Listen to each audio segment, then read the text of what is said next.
Welcome to my video exploring the 2007 movie Teeth. There will only be spoilers after I've done the review itself, and I will verbally let you know. That's when we enter what I call the thoughts section, the only place there will be spoilers at all for this movie. The movie's rated R, and so will this video be.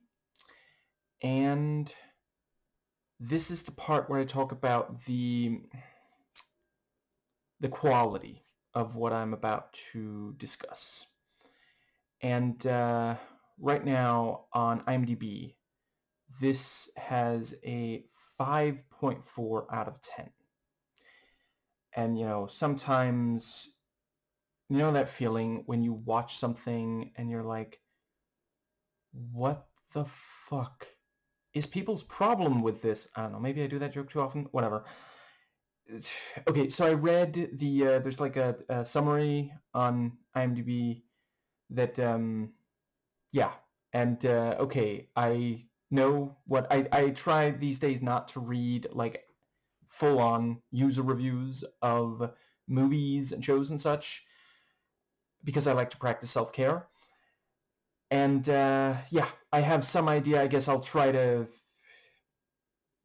see if I can maybe address, I don't know, I barely understand how people, okay, one of them I can understand, I just don't necessarily think it's a problem, whatever. Anyway, it is Pride Month, and I will be doing a LGBTQIA plus reading of this. For the rest of the video, I will probably just say LGBT. I don't mean to exclude anyone. It just rolls off the tongue easier, and as an ally, I do appreciate the value of a reclaimed slur. Currently, I'm not comfortable using the Q word. And, yeah, I think, right, I will also just, in honor of the month, recommend a YouTube video by an LGBT creator. And, I mean, by the time I make this video public, it will have been weeks, I guess about a month since it came out, but it's currently relatively recent, whatever. I recommend Essence of Thoughts video. Why do so many trans people hate Stephen Fry? Excellent video. And yeah, I think that does pretty much cover the, yeah, so I guess I'll very, very briefly note. So a lot of the time when I do an LGBT reading of a piece of media, it's because it like has characters that explicitly or maybe just through coding are members of the community, and I don't want to get stuck in a rut. While I do think it's important to do readings like that, that is what I've been doing for a while now, and not even only during Pride Month. So yeah, this one, an argument could be made that no one in this is a member of the community necessarily. I will explore it in detail in the thought section, but just so you are aware, that is, it's a different way that it fits Pride. Now, this is one of those movies where some people will turn it off, I'd say about 3 minutes in. And that doesn't mean anything negative about the movie or anyone who would do that. I would say you're missing out if you think this is your kind of thing. It's definitely not for everyone. But yeah, I quite appreciate that it, like, it's similar to movies like The Rules of Attraction, just immediately, oh, we're going very far here. And yeah, I appreciate when a movie doesn't, because also it's worth noting, neither of these stay at that level. It's just they put some of the most intense stuff right up top, so roughly what you're in for, you know. Yeah. Anyway, so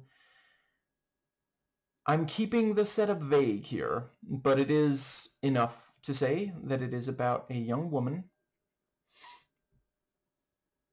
who's literally named Dawn, which just dawned on me just now how, yeah, this is a movie that there was great care taken, you know, to make everything significant. I'm actually very impressed by how much it fits in, because the movie's like just under 90 minutes, and it's a good running time for it.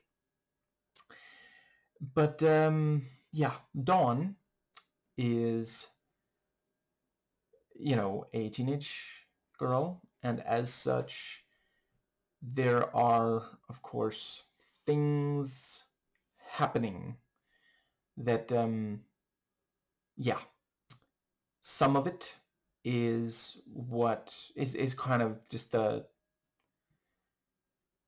more or less regular experience for a teenage girl in the West.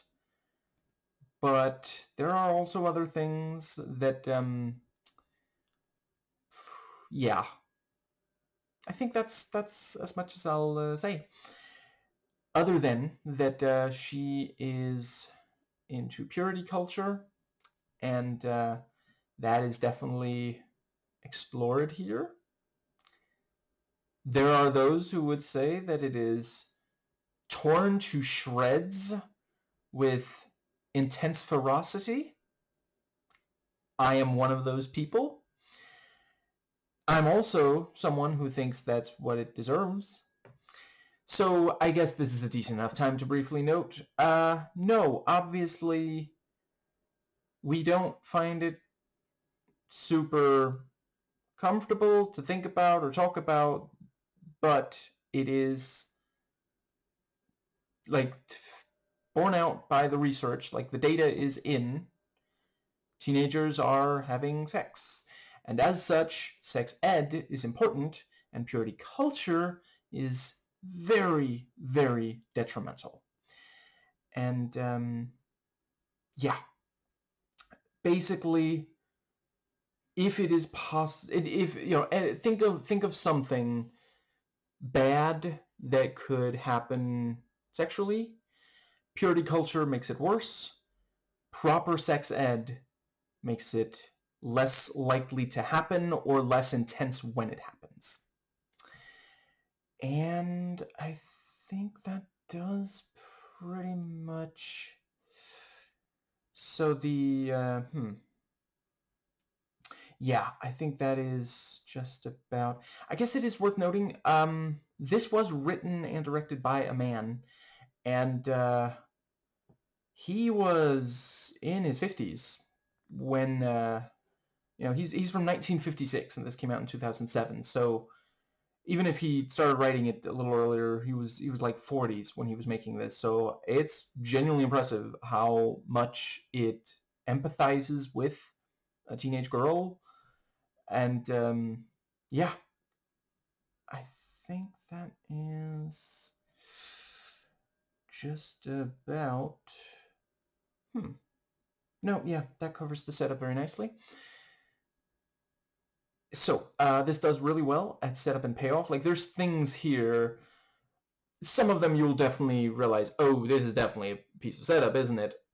Some things not, and there's definitely stuff that you're not going to guess where it's going. Like, this was actually a movie. I've been hearing about this movie for not 20. Wow. Almost 20 years by now. And yeah, I knew several key things. Like, there were scenes that started, and I was like, oh, this is when this happens. Even though this that happens is something I read about 15 or more years ago, you know. I suppose it is not unfair to say that I've been meaning to do this for a while. This was actually, I was able to watch this free on this, I guess I'll briefly note it. Just, I'm not 100% certain how like international this is. Maybe this is just for my fellow Danes, but Rakuten Rakuten. I think they do also let you sometimes pay to let you. They engage in capitalism.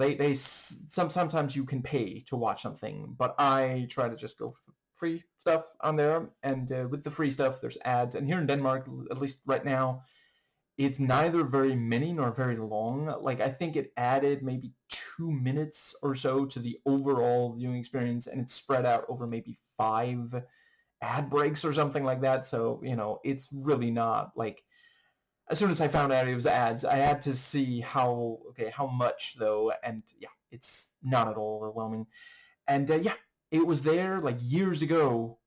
I was a little bit too slow, and so I've been waiting for it to come back, and I haven't been checking regularly, but checked recently, it was there, here we are. That's also part of why I'm recording this several weeks ahead. I don't want to miss it again. Anyway, let's see. No, yeah, I think that pretty well covers setup and payoff. I guess what I'm trying to say is it is very carefully constructed, which is kind of fascinating for something that can also at times be quite like it. Yeah, there are times where it feels like, oh, this was just something that they thought would, strike a nerve, I guess is one way to put it. There's aspects where it actually gets campy, which I'm here for. That's it. I don't know that it ever doesn't work. And yeah, tension and suspense is also handled well. I will acknowledge it is a slow burn, which I understand is one of the points of criticism. And I guess, okay, if you know why it's called Teeth, I appreciate you might not be expecting a slow burn. I actually, I forget if I knew or not. I just feel like it works for it. Like, to be sure, there is a version of this that moves much faster.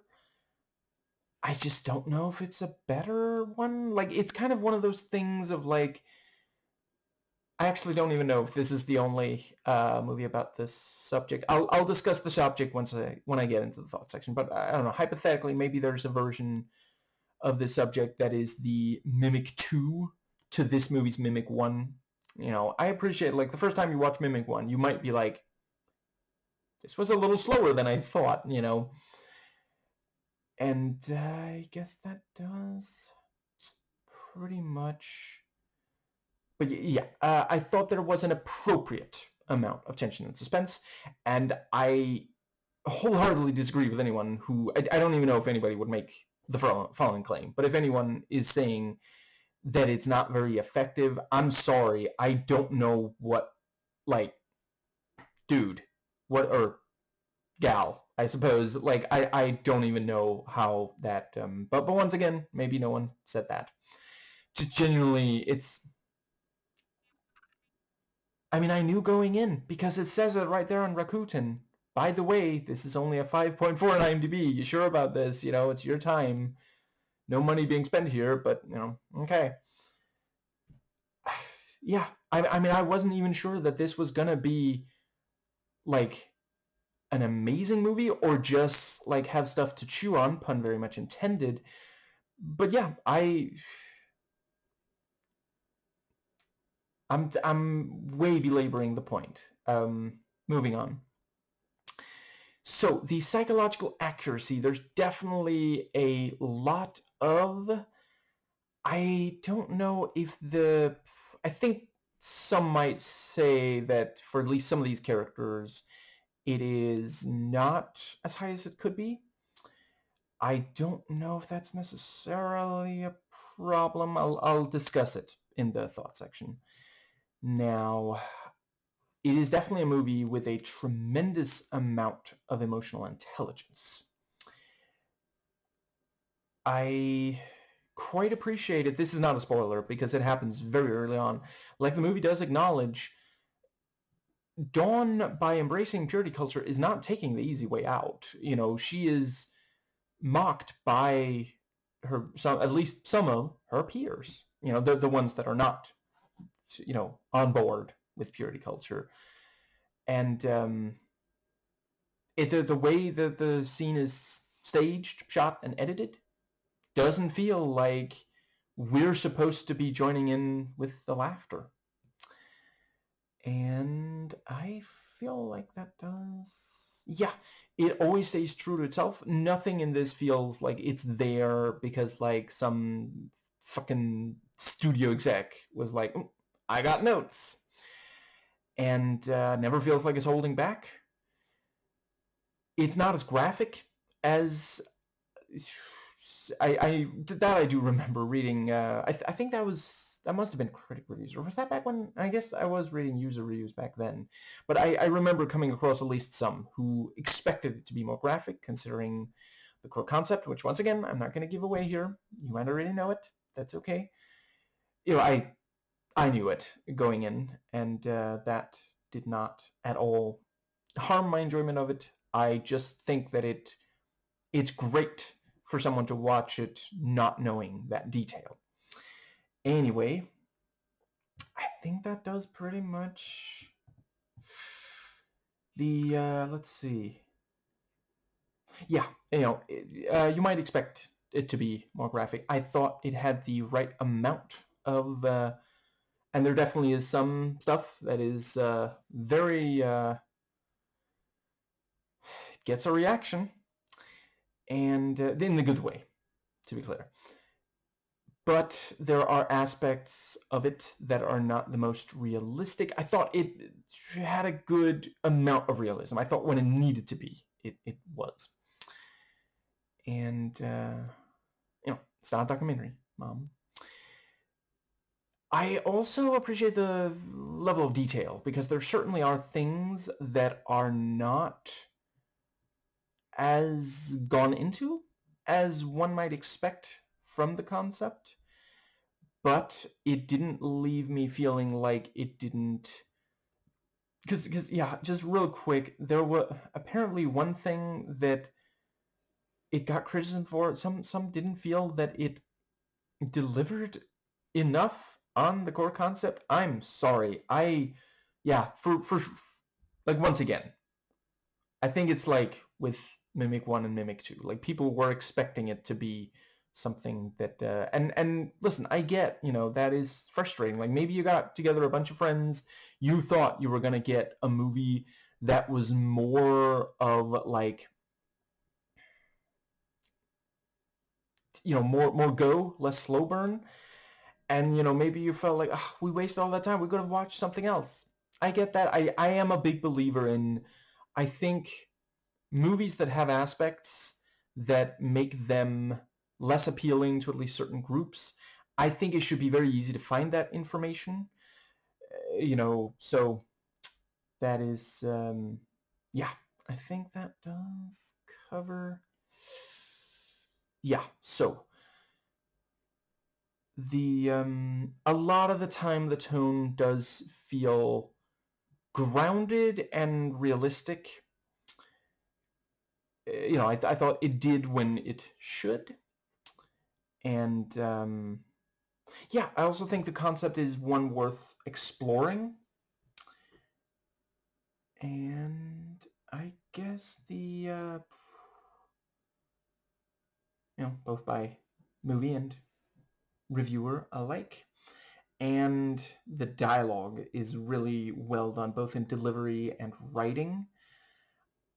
Like, through and through. I don't think there's a single word here that felt like, why did they go with that one? Like, there are characters who don't even say that much, but what they say, how they say it, when they say it, and what they don't say speaks volumes, And yeah, like, it absolutely captures the way that purity culture, both the way that those within that social environment talk about it, and the way that,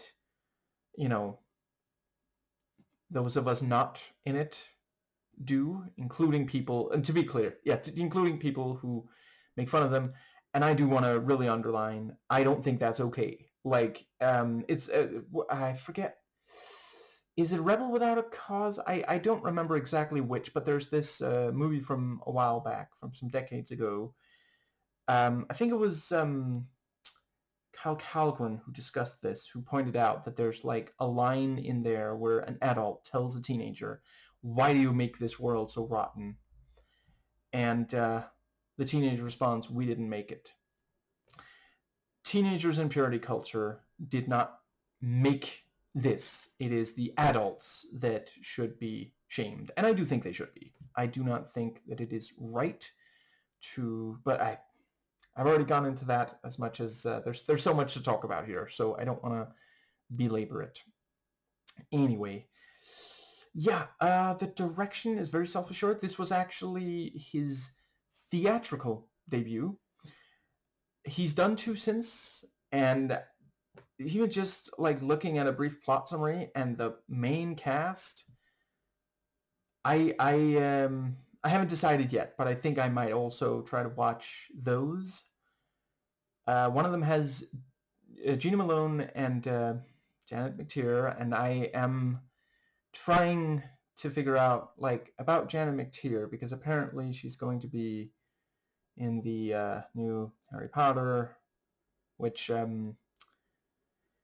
yeah, I don't understand how anyone can support Queen Turf, J.K. Rowling, but I don't know. Maybe I could watch it and just talk about that I take issue with that. I'm trying to figure out still how to deal with talented people who make real life choices that I think are really, really wrong.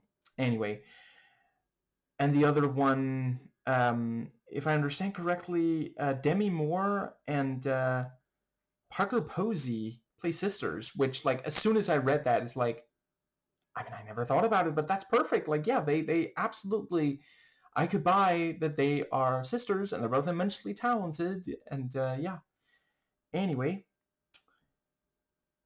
like Parker Posey, I literally don't think I've ever been like unhappy that she appeared in something. There's been movies where I was like, why did you waste her time? She has better things to do. But I've never been like she would always raise whatever scene she appeared in. Just yeah. Anyway, yeah. Mitchell. I'm afraid I forget his last name, but the writer-director keeps the plot moving along very nicely. Like it's a slow burn, but I would argue every single scene should be there. Like I honestly, if you feel that there's one scene in this that adds nothing, please let me know in the comments below, and I'm willing to try to make my case for what I think it contributes that I would say is significant. And yeah, it's very impressive how well he handles the tone, all things considered. And yeah, he makes a number of choices that really make it so much better than it could have been. I'm not gonna lie, as soon as I found out that this was written and directed by a man, I was a tiny bit worried that this is one of those stories where it's just like, I maintain that the Patty Jenkins movie Monster, as well as The Babadook and I know it's a Songbird, but which one is it?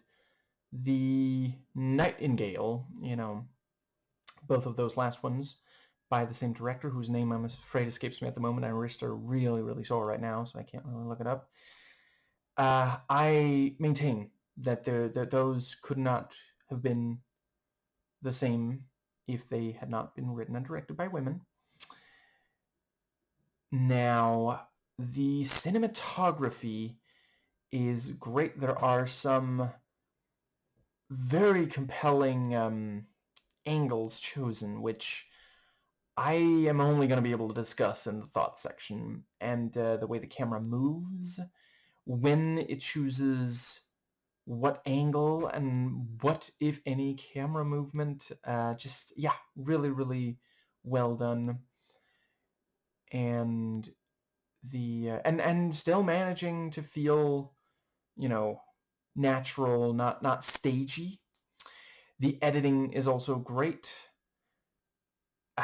yeah, once, I don't know, maybe I say this too much, maybe it's just that there's a lot of movies that I feel it's true of, but I really don't feel like there's an ounce of fat on this thing. Like, everything that needed to be here is, and nothing that doesn't is, it just, yeah, through and through, I was really impressed by how far it got with certain characters who didn't have a lot of screen time, but once again, yeah, refer to what I said about dialogue. And sometimes how actions speak louder than words. Now, I feel like that pretty much covers the, yeah.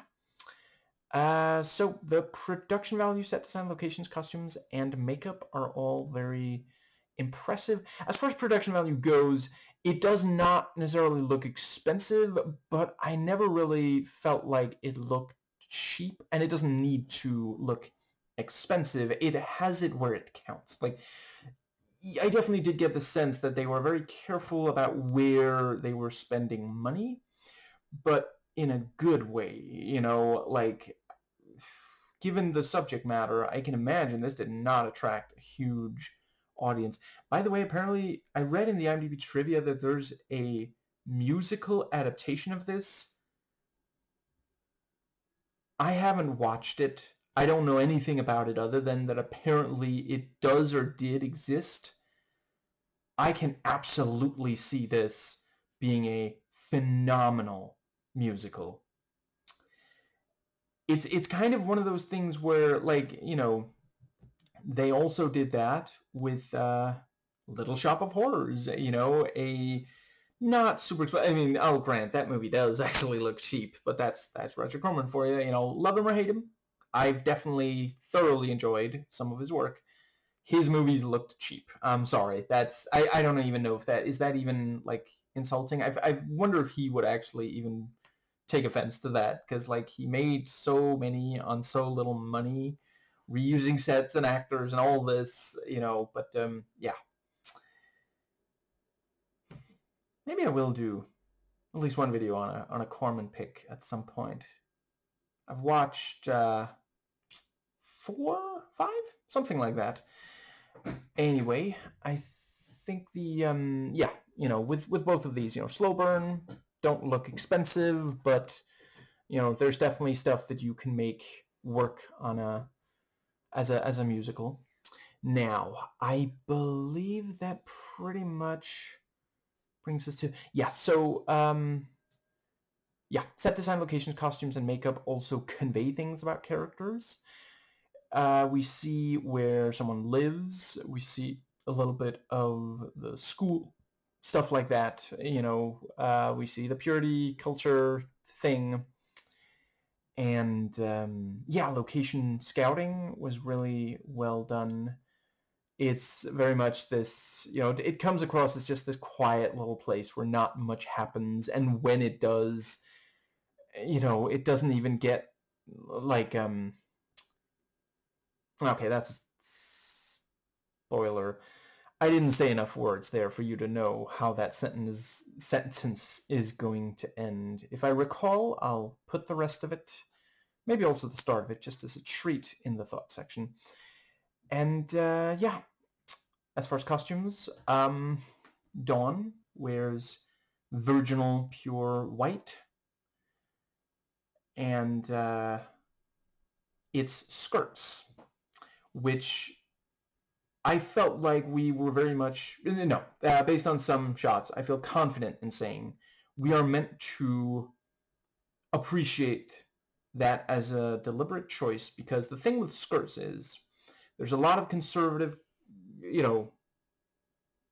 yeah, I guess it's not only Christians, but a number of conservatives say that women and girls should wear skirts, not pants. And at the same time, there are a number of people who find a certain eroticism in the skirt because it is, quick and easy to move out of the way compared to pants. And let's see, I also don't think it's accidental that she rides a bicycle, which once again has it is a movie that makes us think about the fact that Dawn, that her, sexuality, that is coming up as a thing. And at the same time, it's also not a movie that leers at her, ogles her, which that was definitely something. As soon as I found out this was written and directed by a man, I was like, well, I guess that's where we're going. Yeah, it really does fantastic at that.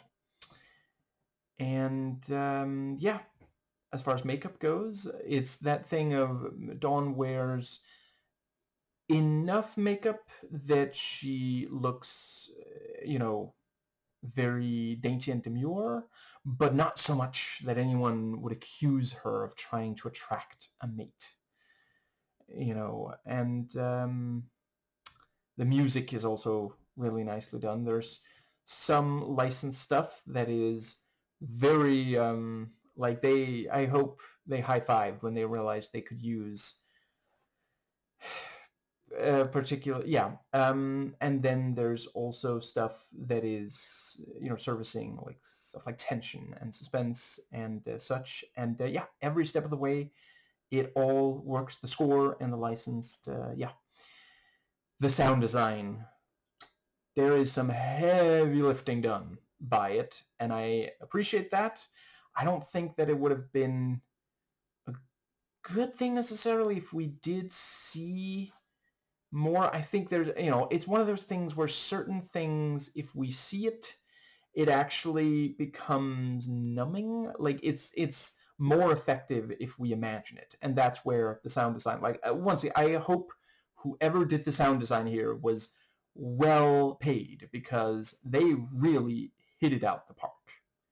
They're just, yeah, as and they also, it's like a horror comedy, really, and they nail it. There's some people who go a little bit too far in either of those directions when making a horror comedy. It's one of those strange things where it's one of the toughest things to do in general, mixing comedy into something that could otherwise be serious. Like if you're making a straight comedy, less so, although to be clear, making a good piece of media is always difficult, pretty much regardless, but yeah, mixing horror and comedy, because at the end of the day, if you lean too far in one direction, then it actually starts cannibalizing each other in a weird kind of way. Whereas if you get the balance right, as this does, as stuff like, I appreciate not everybody would say it about the original, but certainly the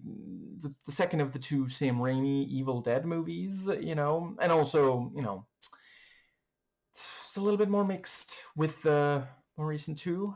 Don't know about the most recent one yet, but I'm really looking to find out. But yeah, if you get the balance right, a horror comedy will have you at turns laughing and being either scared or thinking something is really intense, that sort of thing, because they can absolutely add to each other. This is also something that really, in the 3 movies by, I hope he makes more, by, has he made more? And I just didn't, it's been a little while since I checked. Anyway, the 3 movies I know of by Jordan Peele, a man who we already knew could make us laugh, but yeah, Get Out, Us, and Nope all do really, really well. And, yeah. And this is also one of those cases where I think it was right to choose to add in comedy, because the concept, I think it's difficult to do without at least some humor and really make it work. And you risk making a movie that you think is really scary and upsetting, and people are laughing at parts that you were hoping would be really disturbing to them. So it makes more sense to just nip it in the bud and go for the, yeah. I guess that does pretty much, yeah.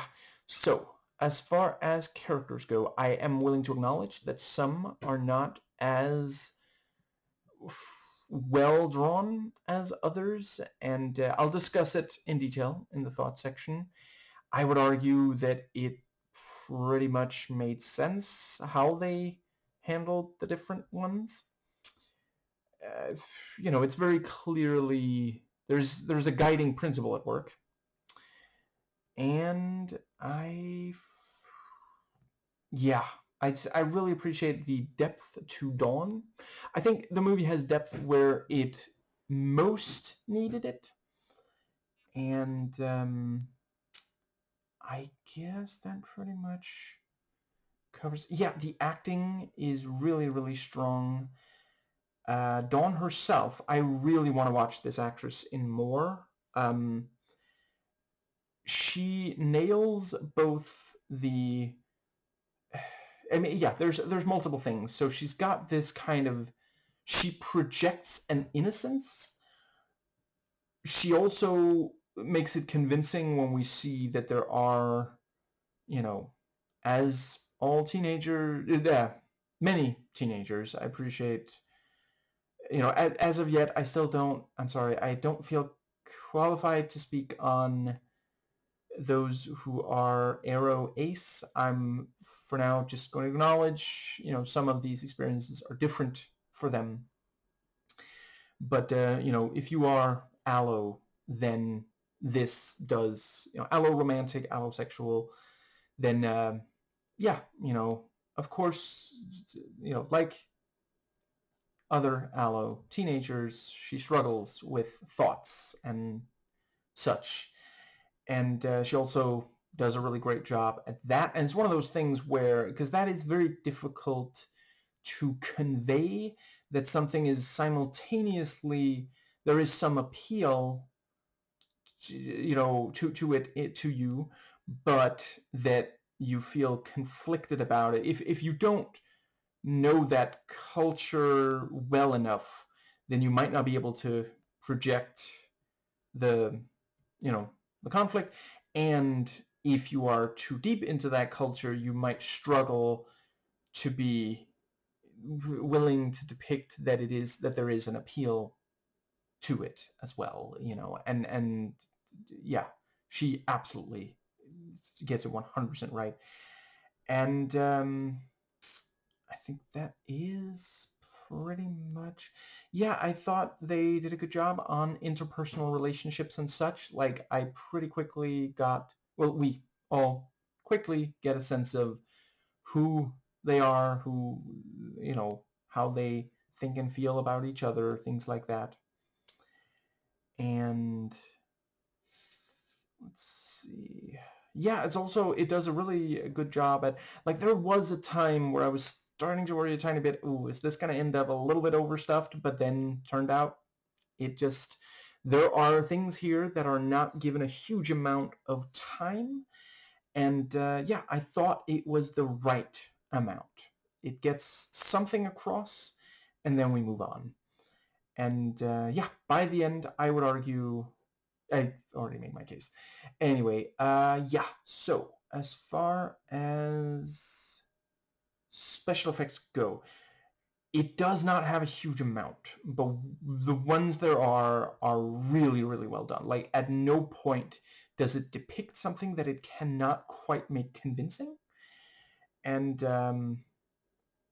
yeah, it does also have some stunt work, and that is also really well done. And with both of them, they have enough that we buy what is going on, not so much that it feels like, oh, you're just kind of showing off, like maybe you got a little bit more money than you were expecting to for this, and so you decided, let's just put it on the screen, even though it doesn't really serve but there's at least one scene where I was really, wow, the physical performance. I'll definitely discuss it in the thoughts section.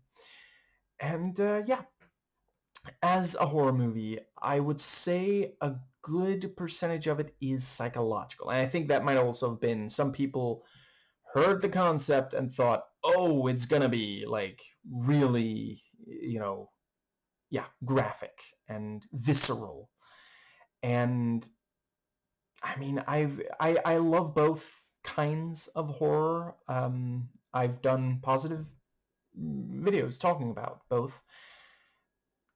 I think it is primarily about choosing the right one for the particular piece of media, and this, in my opinion, did that.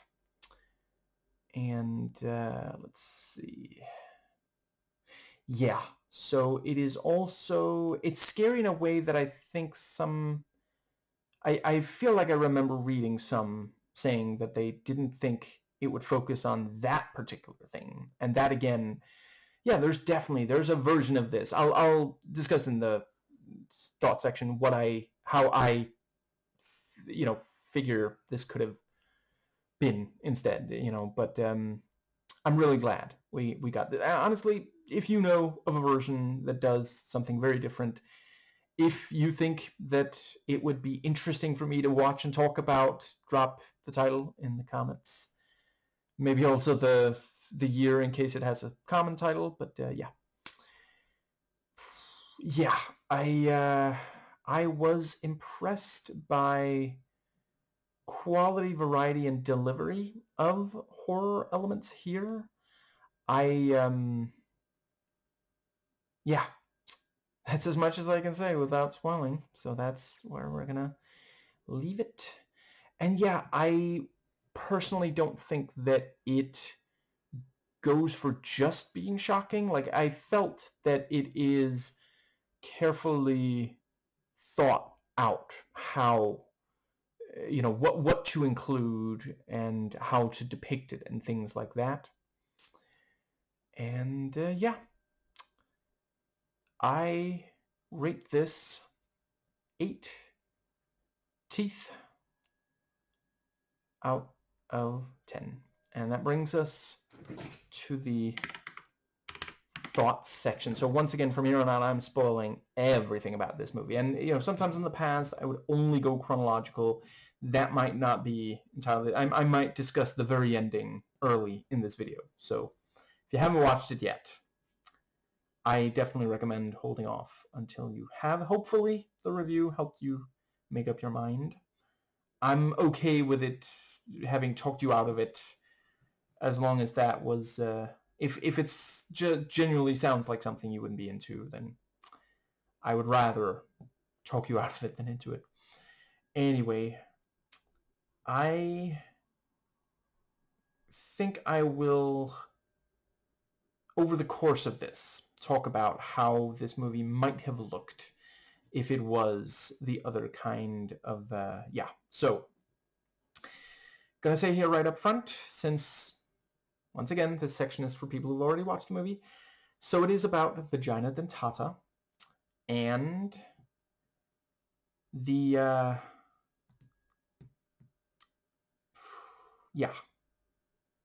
what some might have expected was that this would be from the men's point of view as they try to figure out who is this scary woman going around chomping.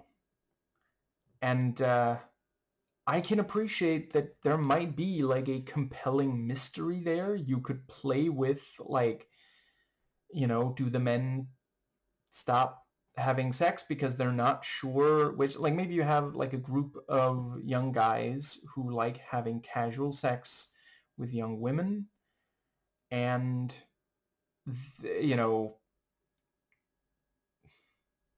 first it's just one person who maybe survives, maybe doesn't, the full or partial castration, and then the guys realize, it must be something like that, and they try to figure out which of the women it is, maybe if it's more than one of them, something like that. I'm not saying that that couldn't also be something you could have, like, maybe over the course of the movie, 10, dicks that are bitten by those teeth. And I mean, you could just just shoot it slightly, what's the word? Keep her face in shadow so that we don't see. You could have graphic close-ups of vagina dentata, maybe even as they bite, if that's what you feel would work for the movie. I think at that point you would probably, once again, it would have to be horror comedy, but yeah, you could make, yeah, I think there could be something funny about, like, maybe one of the guys is just about to penetrate, and then he looks down, sees them, and so you've got, like, he's starting to, he's moving towards, and then they start, like, chomping, and so he pulls away. It's like, I think that could be a funny image. I appreciate that. I don't think it's right for this movie, but yeah, I think that is what I will say here at the start. So this is going to be more or less chronological. We'll see.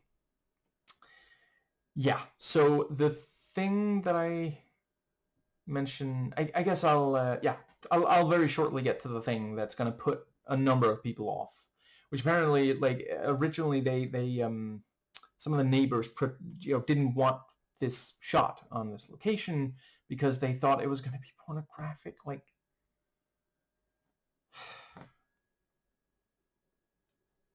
just yeah, that's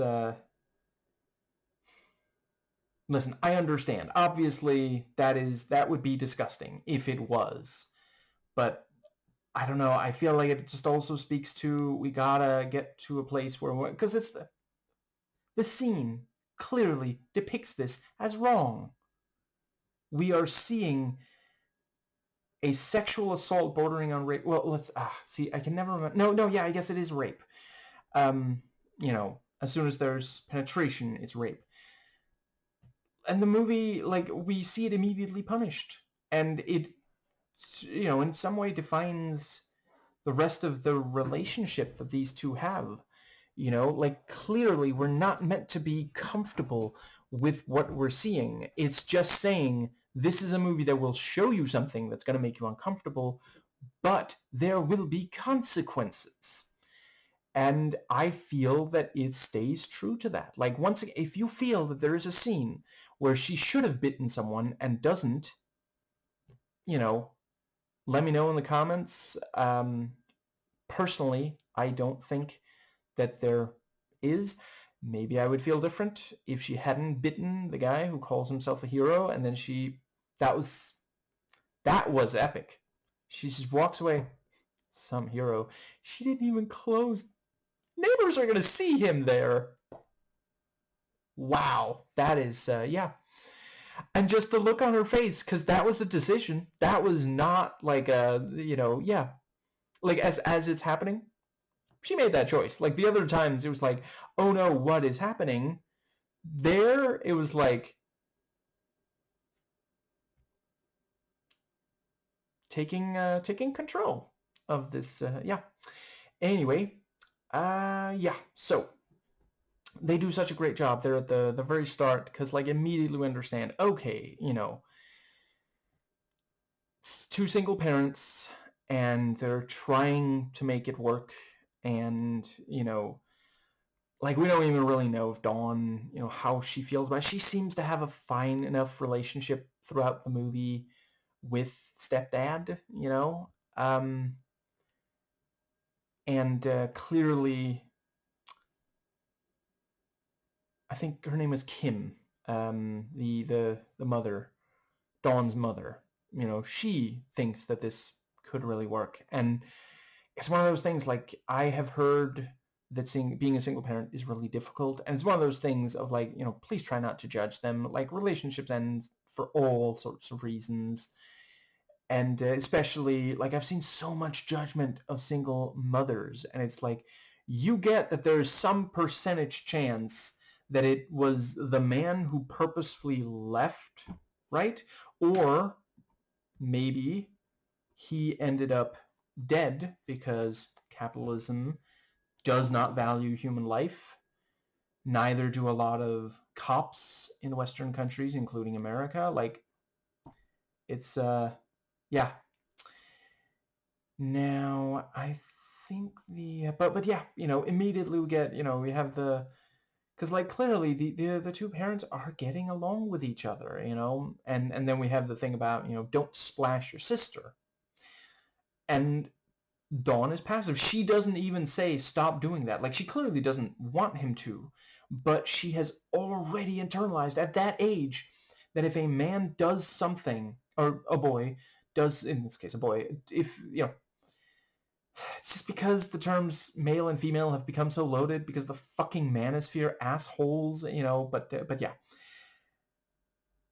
She has internalized that if, a man or a boy does something that she does not want, she is not even allowed to just say, stop that. It has to be that, and so has Kim. She, after all these years, still believes that this, because literally no one but the brother, whose name escapes me at the moment, maybe I'll remember later in this video, he's the only one who is okay with splashing. But it's the other man, it's the man, it's his father who says something. And there might also be something about Kim thinking, I'm not allowed to discipline someone else's, and it's like, listen, if we were talking about strangers, that's the thing. I've seen some people, there's a part of a comedy bit with, so I've previously talked about, there's this Danish stand-up, well, I guess by now it feels weird to just call him a stand-up, but this Danish comedian called The Duck. Anders Madison. His nickname translates back into English as The Duck.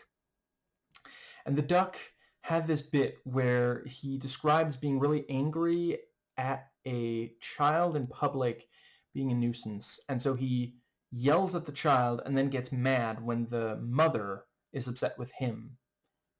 Dude, talk to the mother. Like, do you know nothing about, like, listen, I don't know that much about child psychology, but like being yelled at by a stranger is completely different from a parent, legal guardian, or other, like, maybe sibling, but they're the ones who are supposed to teach the kid how to be. Just talk to the mother.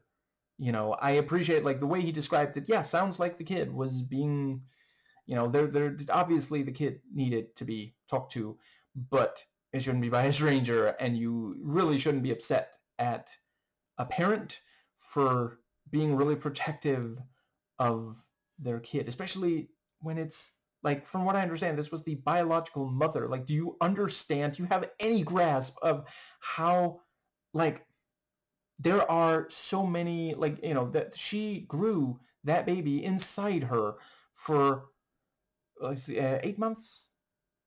And then 9 months, right? That does, and to be clear, I'm not invalidating adoption or any some such. I'm just, but yeah. Can you tell I'm still frustrated by him after all this time? Anyway, yes, so I think that might also be why Kim doesn't say anything. And then we have, the thing about, stop splashing your sister. She's not my sister.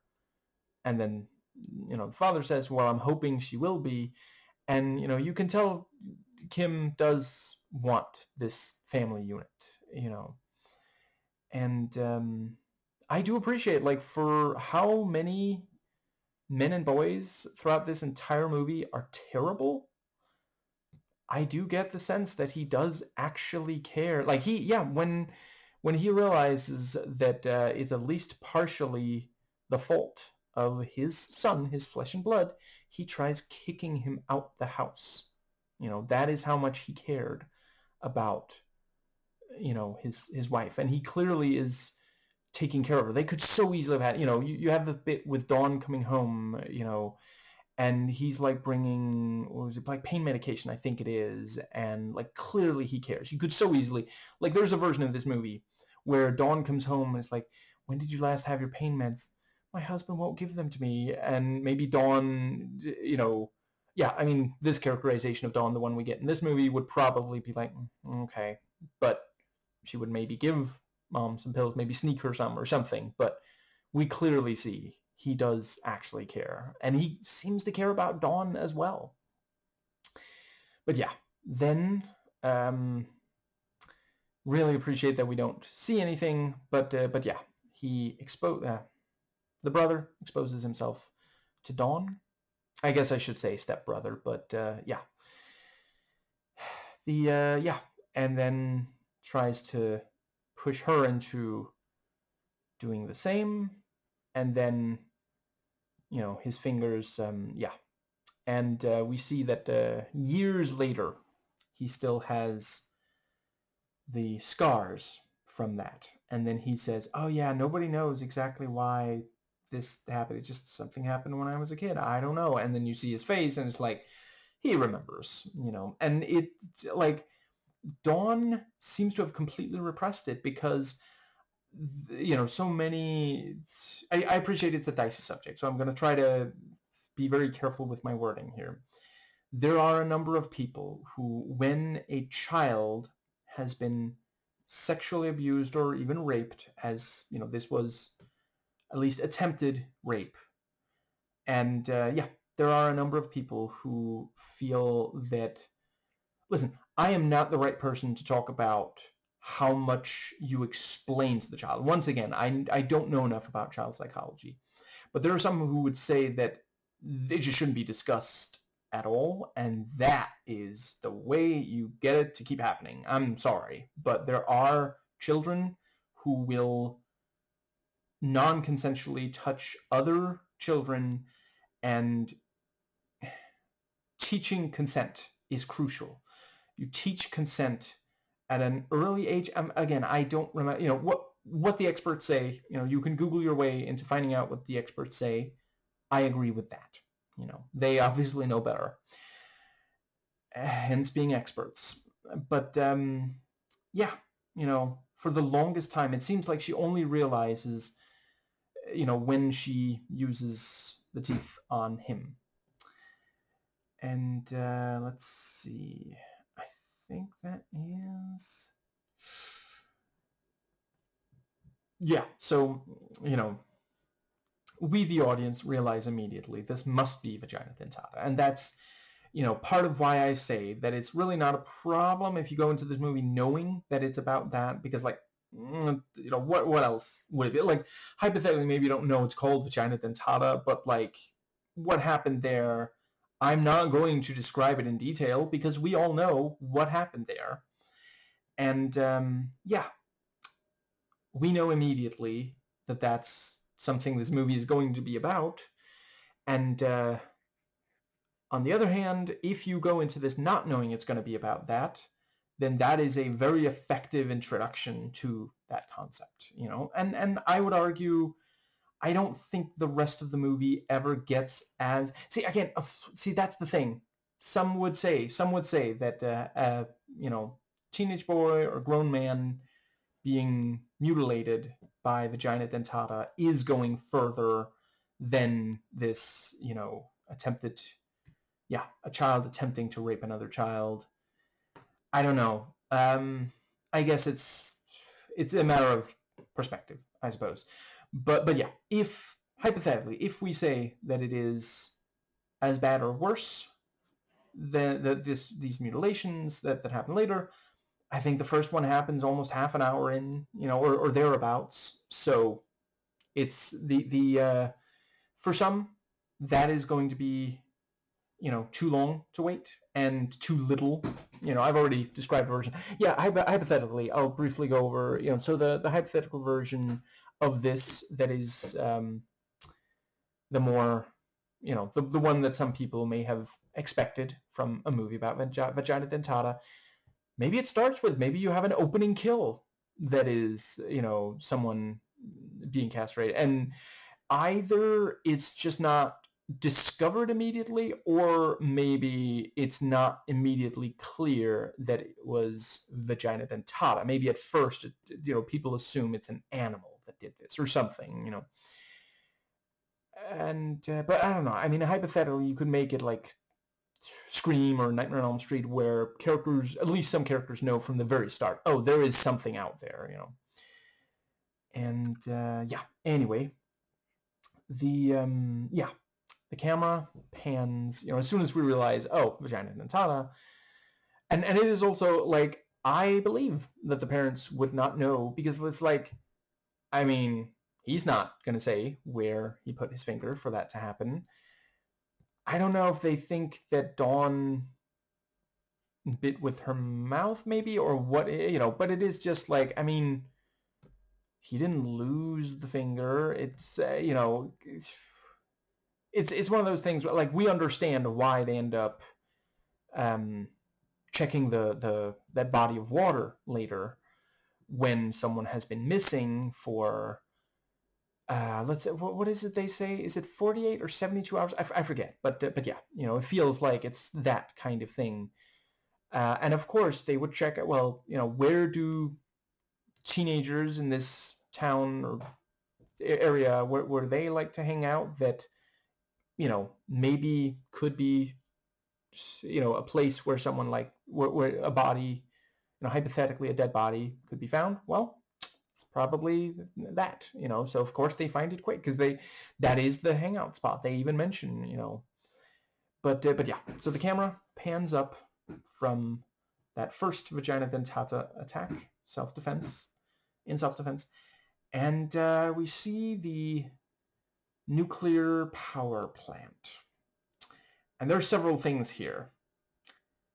I am 100% going to be perceived to be overanalyzing, and maybe it's true. I can live with that. So, for the following, I mean.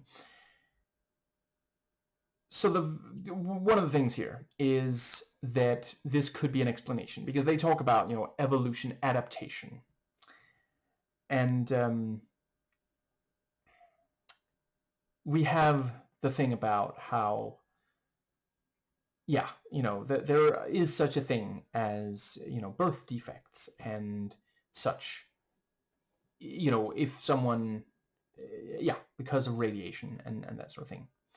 I also couldn't help but notice, so yeah, it warms my far left heart to see this kind of criticism of capitalism. Like, I would say it's a place where it definitely bends reality, because, like, this looks like not like super, like, not like the poorest place for people to live. So would there really be, it's one of those cases where I would have an easier time believing it if it was poor people, maybe especially for people of color, maybe African Americans, maybe immigrants from South America, something like that. But that's not, one of the things here is that it is the story of this white girl, who believes in purity culture and all this. And yeah, but yeah, so that's one thing that's going on. We see that it is definitely active. There's smoke coming out of the two, I forget what they're called, chimneys. And yeah, so the following is definitely, get ready to type that I'm overanalyzing. I just want to underline, I have seen my share of power plants in pictures and video and such. Sometimes the towers are further apart, and I'm not certain if it's that this one was made different or if it's the camera angle, but either way, I do think that it is purposeful, that it ends up kind of looking like a pair of legs, like the chimneys themselves kind of looking like thighs. And, on a woman who's lying on her back, legs in the air, spread a little. And I noticed that later, the way that they framed it, it made it look like the legs were further apart, as she is starting to accept this aspect of herself. Here at the start, it's like in the air, so to speak, radiation as well, but also this thing of, like, sexuality. And to be clear, in that scene, I'm not saying that it's under her control yet, because she is a child. I'm saying that she's already being sexualized, including by people in her own home. And It's uncomfortable for many to think about, but once again, it is information that helps prevent and sometimes lead to it being discovered when it comes to rape. A number of rapes are committed by people close to the rape survivor. It is not a stranger hiding in a bush, jumping out at night from a dark alley. It is someone, it's a date, it's a family member, stuff like that, I don't think that it's accidental. I mean, technically, I appreciate there are only step siblings, and he is opposed to that. That's why he's so angry at his father, because now he feels like he's never going to get to have sex with her. So he's hated his father for all those years. I don't think they say, but it's maybe 10 years between the opening and the rest of the movie. Anyway, I think that does pretty much cover right. And the director has apparently, writer-director Mitchell has apparently expressed somewhere that he does view it as at least partially meaning that because Dawn is so naive, she never even realizes throughout this entire film, oh, maybe it's because of the power plant behind it, because conservative Christianity says, no, like, we can do whatever we want to the planet, and we're not capable of destroying the planet because that's only what only God can do that. And then, of course, eventually you had some conservative Christians saying, okay, yeah, climate change is real, we're the cause of it, and the planet's going to become unlivable. Isn't that wonderful? Because that means we get to go to heaven soon. And I'm just saying, maybe people like that should not have the power to kill us all. That's literally all I'm going to say about that. Other than, of course, that some of them were gleeful. That it was like, oh, the leftists said it was global warming, but it seems like it might be global cooling. So we won! We won! And that's why we on the far left don't want you to win. I'm sorry, but if you consider that winning, I'm down for you losing. Anyway, yeah, so once we get to, it's such a, I love this cut. We go directly from, Step Brother didn't, but we go to immediately from the results of this first vagina dentata to her talking about purity. Because she's not escaping it yet. She's not taking control of it yet. This is just, there's this expectation. And the way she talks and the way they respond, like, it's just pitch perfect. And I think this is when I'll start talking about, so the LGBT reading of this. Once again, I don't know that anyone in this film is a member of the community. I appreciate some might say, is she asexual, maybe? I would definitely say she does not appear to be aromantic. I don't think she is asexual. And I appreciate, as something I'll admit, I only learned relatively recently, I understand that not every asexual, that's the thing. Like, there was a while, and I guess it is still the mainstream, and I'm going to try not to go too hard on the main joke, because I used to believe it too. But that is, I feel like, a good reason to, try to make it not the mainstream. We have to talk about these things so we understand. Being asexual does not mean that you never, ever, under any circumstances, want anything sexual with anyone, including yourself, ever. For some, it means that, but not for all. But I did not really get the sense that she necessarily... she read to me as allosexual, just repressed. And that's not the same thing as being asexual. And, yeah. So the LGBT reading is not about Dawn or anyone else in this film necessarily being a member of the community, but this idea of violating heteronormativity. Because everyone thinks of Dawn as someone who, in the movie, I mean, as someone who at some point will let a man penetrate her vaginally for sex. And I know not everyone is going to like me being as, I appreciate I'm talking about a teenage character. I haven't looked it up. I hope the actress is not a teenager, especially considering the little bit of nudity. But the, once again, I'm sorry, my wrists are too fucking sore. Anyway, the,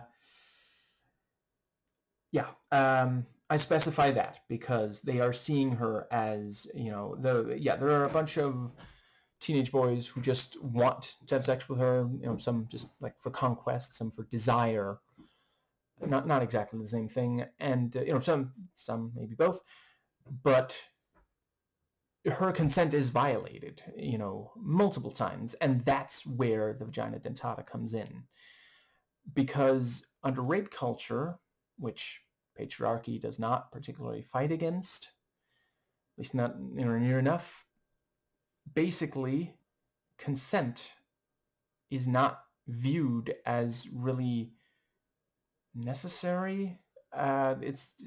Sex is seen as something that a man decides on, and then he has to convince the woman. And I know that in itself sounds terribly heteronormative. I'm talking about heteronormativity. I'm not saying that is the only way. There's nothing wrong with violating heteronormativity. A lot of people are much happier like that.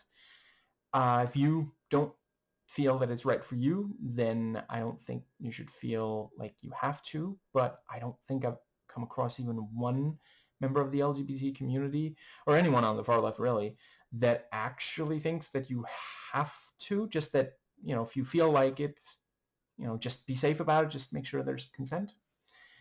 But yeah, the idea that she adapts, she gets vagina dentata to fight back against heteronormativity, to stop men from violating her, that is very much,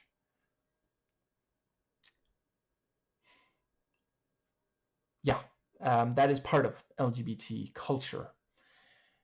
Not purely this specifically, obviously, but yeah, the idea of changing, because it is, like, some would consider it just part of the social contract. Like, men sexually desire women. Women should frankly be grateful that men even sexually desire them. Like, have you seen a non-zero number of young men have recently expressed that women wear makeup because they're not as attractive naturally as men are? I'm not saying there's anything wrong with these men being straight. I'm just pointing out that these men themselves would say that there is. And listen, I think you'd probably be happier if you just embrace. I'm sorry, that does not sound straight. Not for a man. And there's nothing wrong with that. But yeah. Anyway, the thinking goes, under rape culture, under patriarchy, misogynistic men would say she should just have to lie down and take it. Sex happens when, where, and how the man wants it. And that is a notion that is challenged throughout this film. And that, once again, it is not only the LGBT community who, try to fight back against that culture. And that, again, I think this is very telling how many conservative Christian cishet white men to say, oh, it must be like LGBT. That's not the word they would use, obviously, but to go against this way of thinking, and then they'll talk about, it's in the Bible. So's slavery, so's genocide, mutilation, rape. Like, you don't follow the Bible on a lot of things. And I know that because it's literally impossible, because it contradicts itself. If you think the Bible is so great, why don't you try practicing empathy? One of the most important things that Jesus preached. That is one of my main issues with conservative Christians. They call themselves Christians but they don't practice empathy. Some have even come out and said, "Oh, empathy. That's woke." I guess Jesus is woke in some ways, yeah. But yeah, I'm gonna try to move on, but I will just briefly note that I saw someone point out, I guess it's been like 25 years. Someone noted that sitting in church does not make you a Christian any more than sitting in a garage makes you a car. Anyway, I think that, practice what you preach. Or preach what you practice. Be honest. Bare minimum. Anyway, yeah, so the way that the whole purity thing, it's pitch perfect. In part because, like, other than the fact that literally everything she says and the way she picks up on, let's see, she's just expecting like no. And one of them is like, forget about it. And then she goes, forget about it. Just, they nail it. Like, I've seen some footage of actual, purity. Yeah. And it really is like, just like, actually, let me think, I think it might have been Emma Thorne who did a video where she reacted to at least one of these, I forget, maybe that wasn't quite purity, but it was definitely, maybe it was, whatever. Anyway, yeah. Dawn is just pitch perfect for this. She has completely, internalized these values. She believes it at this point in the movie, and I think it's perfect that later we see. And note how differently it's shot and lit, the two scenes where she does a speech, purity thing. But her eyes move across the crowd, and she makes eye contact with Toby. Or not Toby. No, Toby. And something stirs. And both of them do a great job acting, because like we clearly see they are feeling conflicted about it, and that's the thing. Like that's one of those things that is like, so you're saying you don't want teenagers to engage in any kind of sex, and the way you're going to do that is by getting a bunch of them together in a room, and for one of them to tell the rest of them never to have sex except in the context of marriage and for reproductive purposes and such. You don't think that that's maybe possibly every so often going to lead to some like finding each other and like, are you kidding me? It's genuinely like, yeah. Anyway, I think, doesn't that pretty much get so yeah, afterwards they are talking to each other, and we get a couple of key close-ups to really underline, and I appreciate that they make it like it is abundantly clear both of them are attracted to each other. It's not one-sided. The movie would turn out very different if it was. And also appreciate, I think her name is Sarah. She kind of seemed to be the person who supported Dawn the most, but she disappears from the movie after the purity, after Dawn no longer, identifies with the purity thing. And that is something that there's not an actual scene where they like talk about they just can't be friends anymore, but this is a thing that it's like, and that's another reason why I can't stand conservative Christianity, because of all the social exclusion if you don't abide by rules that they insist on teaching children, even though they've demonstrated to be causing harm. And let's see, I think the next thing is her going home. Yeah, and she talks about how her mother is sick, which I don't know. Maybe it's because of the nuclear power plant. I've actually seen recently that some will say, oh, why can't we just embrace nuclear power? Why can't you embrace green energy? Like, listen, if you think you have one, drop in the comments below your best argument against green energy, because I literally don't think I've ever heard a good one. I've been supporting green energy for, I guess, my entire life. Yeah, I was raised to. I'm not going to pretend like, as like a 7-year-old, I was already smart. No. They raised me that way, and I've questioned everything that my parents have taught me, and that is one of the things that stuck. But once let's see, I guess teenage years, I think, was when I started questioning everything, and stuck with that, stuck with leftism in general, though I am now further left than my father. Actually, I wouldn't rule out that I guess it's impossible to know. She's been dead for a while now, but if my mother was still alive, maybe she and I would be equally far left by now, because I do know she supported Rote Ame Fraction, if I'm pronouncing that remotely correctly. Yeah, that's how far left she was in her lifetime. Anyway, which, to be clear, okay, at this point I obviously need to say I don't think that Van should be anything other than an absolute last resort. There's a really great video by the Morbid Sue and Tunshe, if I'm pronouncing that correctly. Very new to his channel, but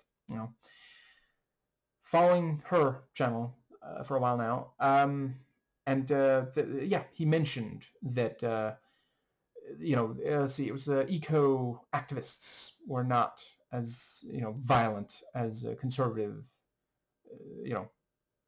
conservative Americans insist they are. And it was about how Jurassic Park is basically Frankenstein. Anyway, by the way, also really, really glad that they made a video together, because I remember her making a video about, I think it might have been the Guillermo del Toro Frankenstein, and she was criticizing his review, and she made clear in it that she didn't hate him. She thought a lot of his analysis was good. She just took issue with this particular. I'm really glad that it did not lead to them hating each other or something. And really, really great video they did together. I expect to watch more of his. I guess by the time this video comes up, we'll see if I have. Anyway, so what was the other thing? So Dawn's mother is sick, and I do also appreciate there does seem to be genuine empathy from the these teenagers in this purity culture, because that is something I do really want to underline, and I think the movie does as well. They're misguided, the purity culture thing. It's really harmful, but that doesn't mean that they don't have any kind of empathy, And so we see I've pretty much said everything about the scene of Dawn tending to her mom there. And then that's when we have the, suddenly the loud music starts up, and that's when we realize that he's still around. And we have the line, we love both our kids, or both our kids are blessings, something like that, but the parents both support the purity culture. They don't question it, and they talk about how we had kids when we shouldn't have, and that's that's why both of them were single parents until they got together, and I understand why that leads some to purity culture. But contraception and just being more careful, there's ways to have sex that don't lead to pregnancy, and if you don't have proper sex ed, you might not know that and end up becoming pregnant early. I don't know if either of them would have wanted an abortion. That's not really something the movie goes into, but obviously if that is what they wanted, then they should have right to do. It's that thing of ideally we try to avoid it once the pregnancy enters the third trimester, but before that, it's, in my opinion, absolutely a decision between the pregnant person and their doctor, and anybody else who insists that this is partially their, I just don't think your vote matters as much. And I think that does bring us nicely to there's at least one more thing. No, yeah. That is that entire scene that brings us to the. I actually forget if this is the part where we see the brother having sex. I think it might be. Yeah, because he turned on the music to cover it.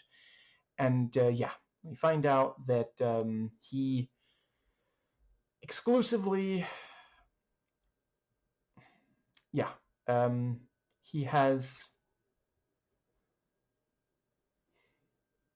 he does not go for vaginal sex. Let's go with that. Even though it is made clear that Melanie does not actually like the way they are doing it. And she thinks that he loves her, and she does love him, and that's why she stays around. And I think she's in denial about, I don't think he does love her, but I understand. Listen, I'm not judging her. I'm just saying I do think, that is something that unfortunately in this, I mean, obviously they don't buy into the purity culture, the two of them, because they're not married, but there are a lot of, even if you're not into purity culture, you might have internalized some values that come close, including the idea that if a man and a woman have sex, it must mean they're in love. And, that's just not always the reality. And unfortunately, there are a number of people who do, yeah. I forget what song it's from, but there is that thing about, mistaking sex for love. That it is an actual thing, and we just need to inform people, at a certain age, obviously, that that is a mistake some make, and it's not. It's one of those things where even if you get to the realization late, you can still, like if you genuinely don't really want to be together, or if you only want the relationship to be sexual, maybe it is better to try to go for that. There's some couples who end up resenting each other because the only thing they have is sex. And so they don't really want to be, for example, living together. And, I am of the opinion there's not really anything inherently wrong with, I mean, for example, fuck buddy or, polyamory like that. There are some people who love that kind of thing and are much happier engaging in that than monogamy. And yeah, like the people who are in relationships like that, were on the far left. Like I've heard so many, positive stories there. Like it's essentially, from what I understand as an outsider, it's essentially not if there is a problem, it is similar to if there is a problem within monogamy. It's stuff like consent, mutual respect, boundaries, communication. It's, yeah. Let's see. There are some people who think that polyamory just means, shit, I forget how they phrase it. Oh, okay. I'm just gonna drop some names and you can go watch their videos, because right now I'm just really not remembering. Leftist cooks, which in their own accent is pronounced leftist cucks, which is a fantastic YouTube name. Cat Black. I'm struggling to recall others, but those are some of the ones I've learned the most from. But yeah, they talk about, they don't act like, oh, as long as you're polyamorous, then you're just happy. That's, again, take a shot, I guess. That's another thing I take issue with conservative Christian cishet white men. They act like their solution is a one-size-fits-all, and it's just not. Like, listen, there are so many people who are happy under monogamy, but there's also a lot who never will be. And the latter should not be forced into monogamy, just as the former shouldn't be forced out of it. And once again, I've literally never come across a polyamorist on the far left who has said or written or anything of the sort that everyone should have to be polyamorous. They're just saying that there are some people for whom it works, and you can explore it, Anyway, I might have to speed this up a little because I'm spending a lot of time without covering that many scenes. Let's see. Maybe I can... So we have the... yeah. After that, we have the bit of her being mocked, and you've got one of them spraying soda while saying "pop the cherry," and it's so great the way So she what's the call? She what's that called? She locks up the bike, and we see on her face she's mentally preparing because she knows, and we realize this is every day. This is how it's always going, And so she walks through, and yeah, they're all making fun of her. And we see that one of them, is like trying. He wants to see if he can, be in a relationship. Yeah, he wants to have sex with her, and we find out later. I'm fairly confident that's the same guy who says, yeah, he made a bet with the other guy that he could have sex with her. What a fucking creep. And then in school it's sex ed, and they yeah, there's so many great details here. The way the teacher is so uncomfortable, can barely say vagina. Like, oh my God, dude, it's science. Like, listen, I get if you didn't want to say like the P word, for example, or the C word, let alone the C word, or something like that. But it's just vagina is literally a scientific term. Like, oh my God, conservative cishet white men and scientific terms. Like, they also can't stand if people use the term cis, like CIS, which literally that has been a scientific term for so long. And, they're like, oh, but, we should just be called normal. You know what? I'm going to quote here. I've seen various LGBT creators use so I'm just going to quote them. I'm afraid I right now forget. I think, was Cat Black? I think Cat Black was one of them. You are not acting normal. And let's see. I think that might just about cover. Yeah, and so they turn to the page, and it's been covered with this big sticker. And there's the teacher says, oh, well, it was decided that we should cover it.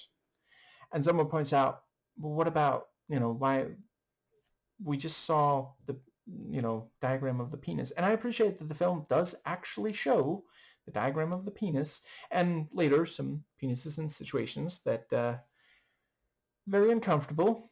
But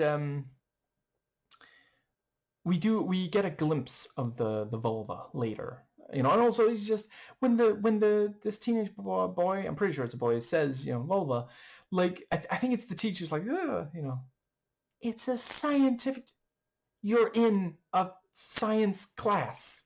Like, I'm sorry, these are teenagers. They should know how the human body works. But again, there is this, like, a lot of conservative, and I appreciate, listen, I do want to acknowledge, I'm not saying that it is exclusively the men. I understand that there are some women who feel uncomfortable about teenage boys learning how a woman's body works, and I'm not judging them for that. I will say ultimately it is important. Like, I think the problem is for these teenage boys to view women as sex objects, because obviously under those circumstances it can be uncomfortable for women to know that teenage boys know what their body is like.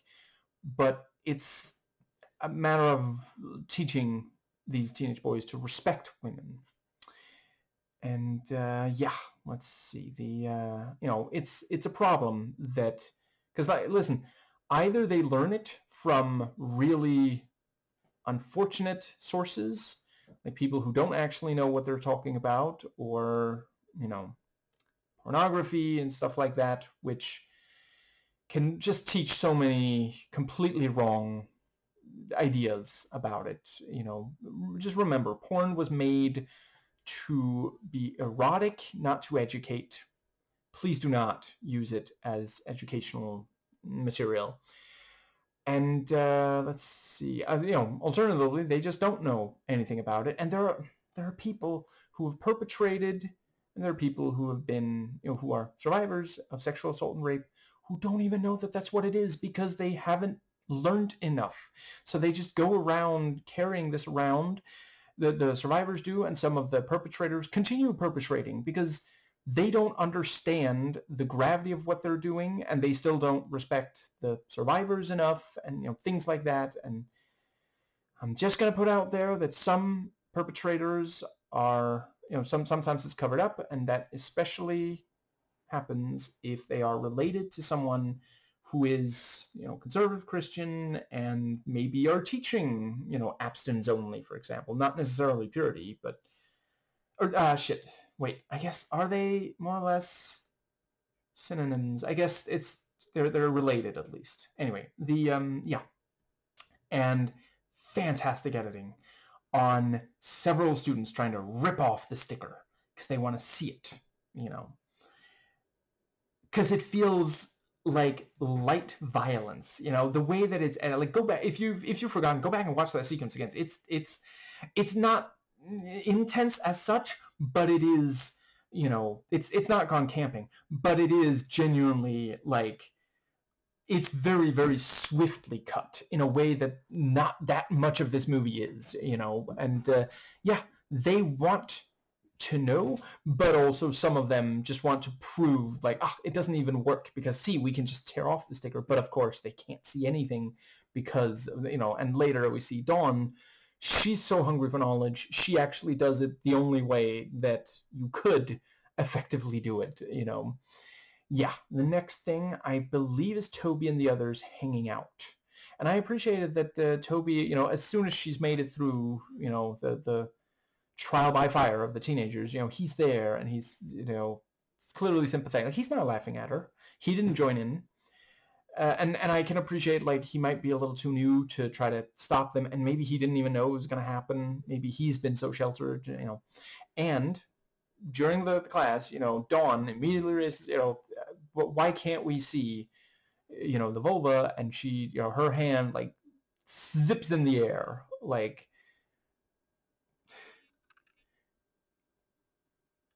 it's very Tracy Flick. She's a much more appealing character, obviously. And listen, did I think I said everything I have about that movie in my video on discussing it. All I'll say here is, obviously I don't judge Tracy for the sexual thing. It's other behavior that I take issue with. Anyway, so it's not the actual pedophilia that she is a survivor of that I judge her for. That would be really fucked up. Anyway, but yeah, Dawn says, well, women are naturally more modest. And of course, several of the teenagers there say, no, that's, and that, yeah, that's just not really, like, it's not this, like, natural thing. It's cultural. There are cultures where it's seen as just as natural for a woman to initiate sex with a man, including casual acquaintance or such, as it is for him to. There's not anything inherent in it's purely cultural, and a lot of women have been made miserable by the idea that they have to both wait for the man and also be passive if a man, including one they might not want, is trying to. There are misogynistic men who think that it is worse for a woman to physically try to fight back against a man literally trying to rape her or sexually assault with us, that sort of thing, than it is for the man to do that.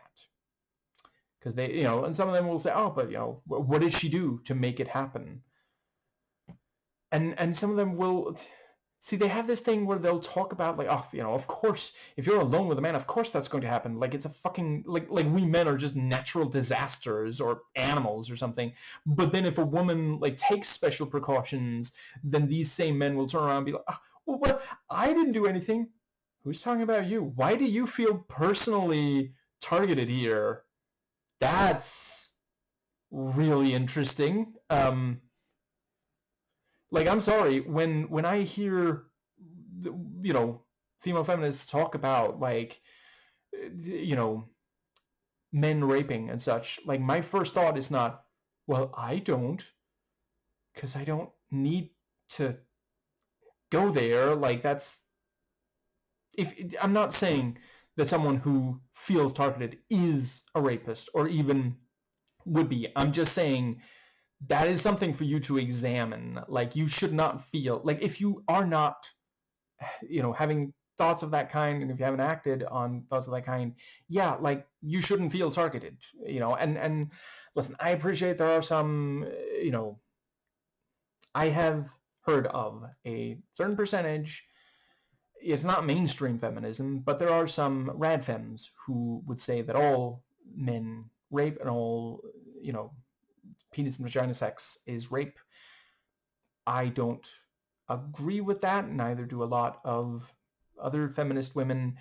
It's not mainstream. Like, the mainstream of feminism does not, need any man to come in and say, oh, you should really be doing this. We should just be listening. But the manosphere, like mainstream anti-feminism, that really needs to be addressed. And I am very much of the belief that we men, those of us who think that that's terrible, ideally we try. Like, I appreciate not everybody has as much time and energy and such, but if you have it, please fight back against it if you too think that it is harmful, instead of just telling women who say that you should be fighting against it, well, I'm not one of them. Okay, so act like it. Anyway, so that gets us to them going to, right, yeah.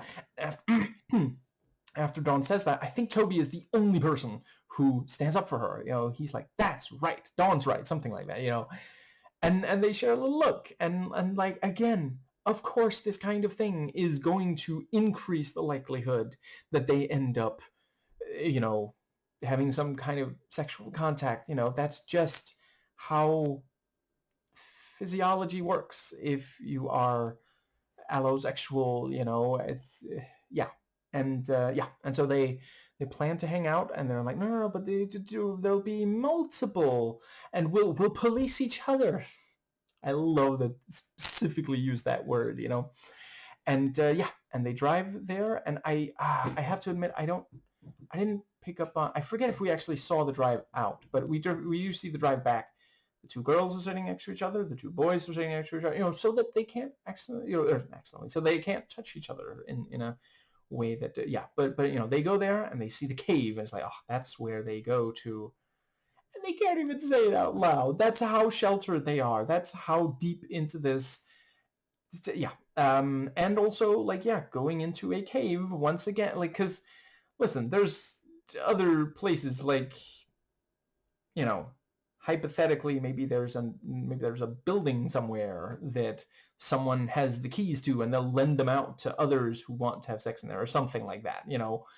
But yeah, it is definitely purposeful that, they are going into this dark, area, and yeah.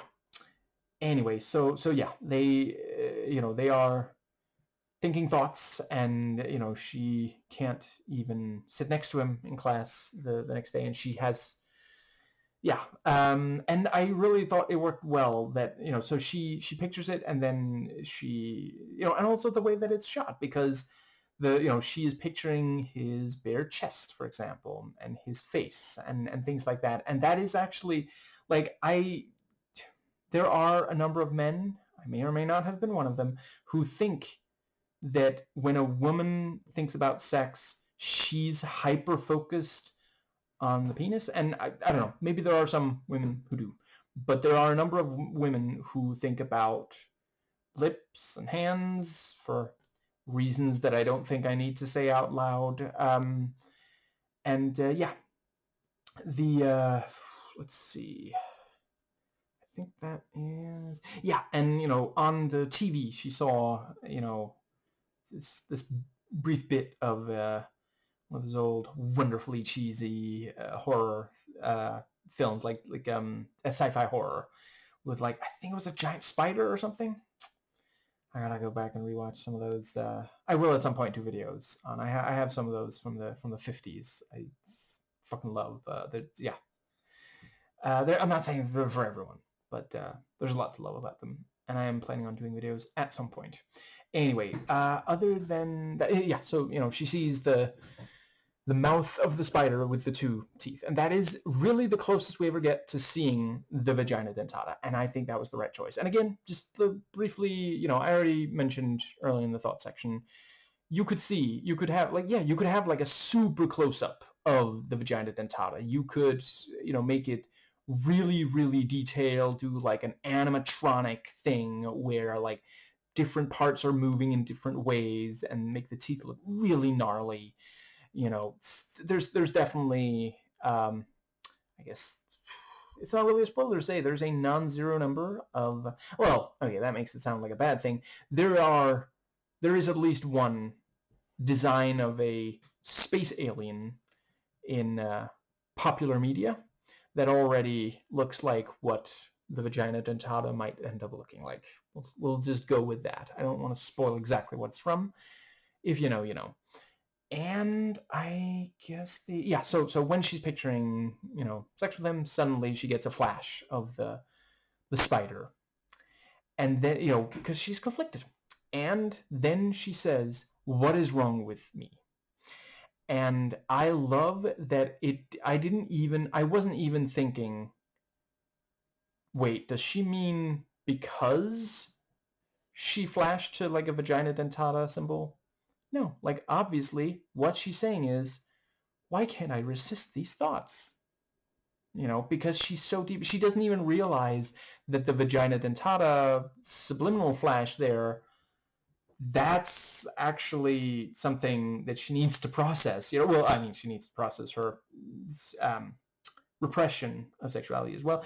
Oh, right. I guess I should just briefly. Did I already make it clear? Obviously, I'm not saying that if you are regardless of your age or gender or anything, if you don't want to, I don't think you should pressure yourself or anyone else should pressure you into anything sexual. It's just if you are having thoughts and feelings, if you can find someone to explore them with, both of you consent. I forget the age. Once again, you can Google your way into what is the, obviously I'm not saying that age doesn't matter at all, but there is a certain age at which point it is okay as long as certain things are, I go by what the experts say. Anyway, yeah, so she calls him and can't quite, it's uncomfortable, but they do also say that they want to see each other again. Oh, is this shit? I think, actually, come to think of it, I think this is after I believe the first time we see the adult version of the stepbrother, he's jumping out of the shower to jump scare her. And he appears to be naked. I'm glad we don't see it because it's just not necessary. Yeah, he is still violating her consent. Like, this is just, and remember, I would definitely call this a movie that starts with, I want to say it's called A Day in the Life. That there's a screenwriting thing, but yeah, what we're seeing is just, this is what her day-to-day is like, purity, going to school, her mother is sick. This is what her life has been like recently. It changes when Toby comes into it, but that's before that, it was about the same.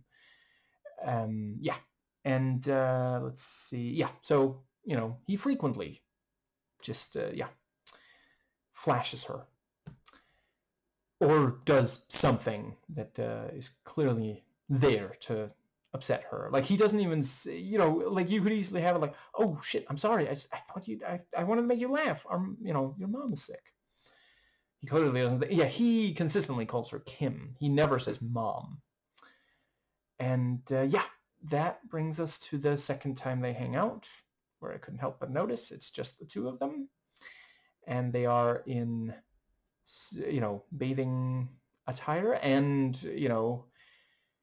she is not in the most revealing that she could be. It could be a two-piece, but it's also not as chaste and covered as some would. I appreciate that by the time this movie was made, it was probably difficult to even buy something that covers up as much. But I know, I've seen pictures of like really, really old, like before the bikini. What women wore would be, yeah, cover a lot of, and I don't think it is accidental that that's not what she's wearing. Like, hypothetically, you could probably have like the costume department sew something for, yeah, and yeah, the camera is not like just like going like, oh, look at how hot she is or something. And then we have the thing about like, you look the way you pictured, so you picture me. Yeah, I did too. You picture yourself. I pictured you with less. Wow. And yeah, they go swimming, and then they end up in the cave. And the way that the scene turns is just so beautifully handled, because first she sits up there and she covers up in this thing, which also, like, I'm just going to put out there, I would not touch that. I do not know how many people have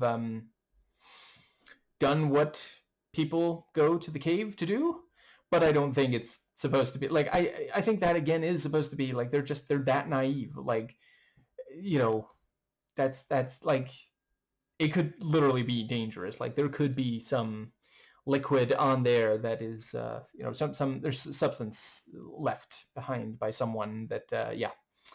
Anyway, let's see, the yeah, so she sits and covers, and then he wants to join her up there, and she says no, and he doesn't accept that. He says, I'm freezing. And see, my immediate thought is, you could go home, like, both of you. I'm not just saying like, oh, maybe you should just leave. Like, you could go home. Like, I feel like there's definitely at least one other place within driving distance. They have a car at this point, don't they? Did they walk there? Whatever. I'm sure there's at least one place nearby that they could find where they could be together, if that is the point, but he's not accepting her no. And that's the point here. And then, goes up there, and she's trying to find a way to enjoy this. She does want to be close to him, and I did think that, they did a great job of it. The kissing itself, clearly she does want that, but he starts pushing it. Let's see, is that when he is like touching other parts of her body? Maybe, it's just, yeah, like, genuinely, and he doesn't stop until he hits her head against something. Then he's like, oh, I'm sorry, he went too far, but he's still not stopping. And I appreciate this is one of those things that, one criticism I read, where I do understand, but I don't think it's wrong for the movie. There are those who say that the men in the film tend to be one-dimensional. I definitely, I hope nobody said it about Dawn, because that would be ridiculous, but I understand about her. I didn't really think that was the case with, for example, Kim. I would also say the father has just enough development, but yeah, the men, or the men and boys that she, dentatas, they can be fairly one note. I appreciate that. I just don't think that the movie needs them to be more complex, because like, they're essentially representing rape culture and patriarchy. They're here to make clear how, it's, yeah, the movie's not, I don't really think this is a movie that hates men, and not just because it was written and directed by one. I mean, this is a case where the yeah, the stepfather does seem like a good enough guy. It's just saying that there are a lot who are bad. I also wouldn't necessarily say that like the sex ed teacher came across as like bad, just another part of the environment. Anyway, I mean, I think also just part of it is the thing that, other than the vagina dentata bit, that was an unintended pun. Most of them have been intended in this video, but other than that part, I'm gonna try to stop making unintentional puns that make me stop in my tracks. Other than that, the kind of thing we see here, I'm sorry, it happens in real life, and if people don't realize that it does, we're not gonna have as much of a chance of making sure it doesn't happen. Like, this kind of thing should never happen. And whenever it does, there should be immediate, like, not the kind of consequences we see in this film, but yeah, like, this guy should understand that this is not okay, and if he does do it again, then there should definitely be consequences. I don't know.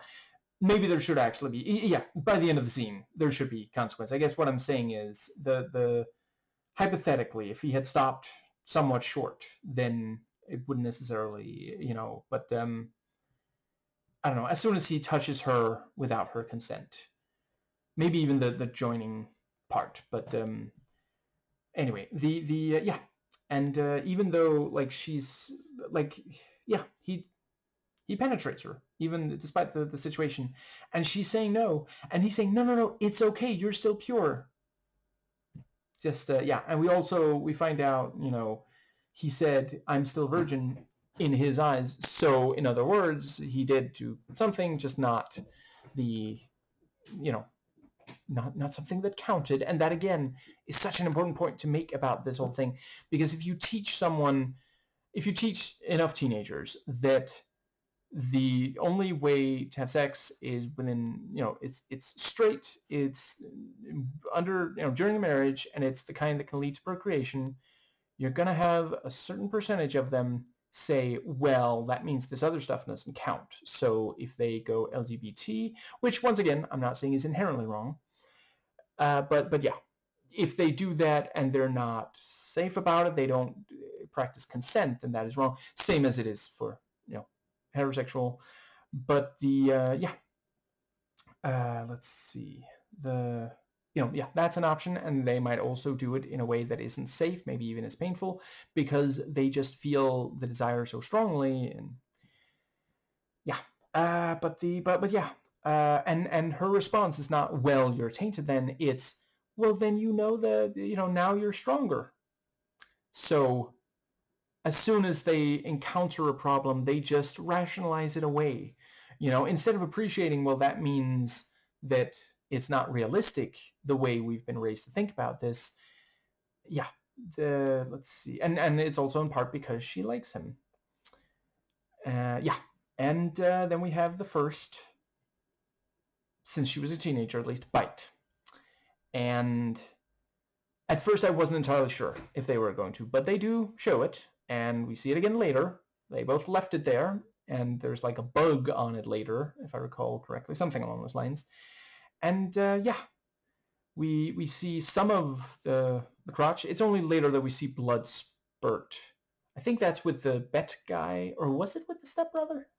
Maybe it was the stepbrother. But yeah, and he goes into the water, and we never see him alive again.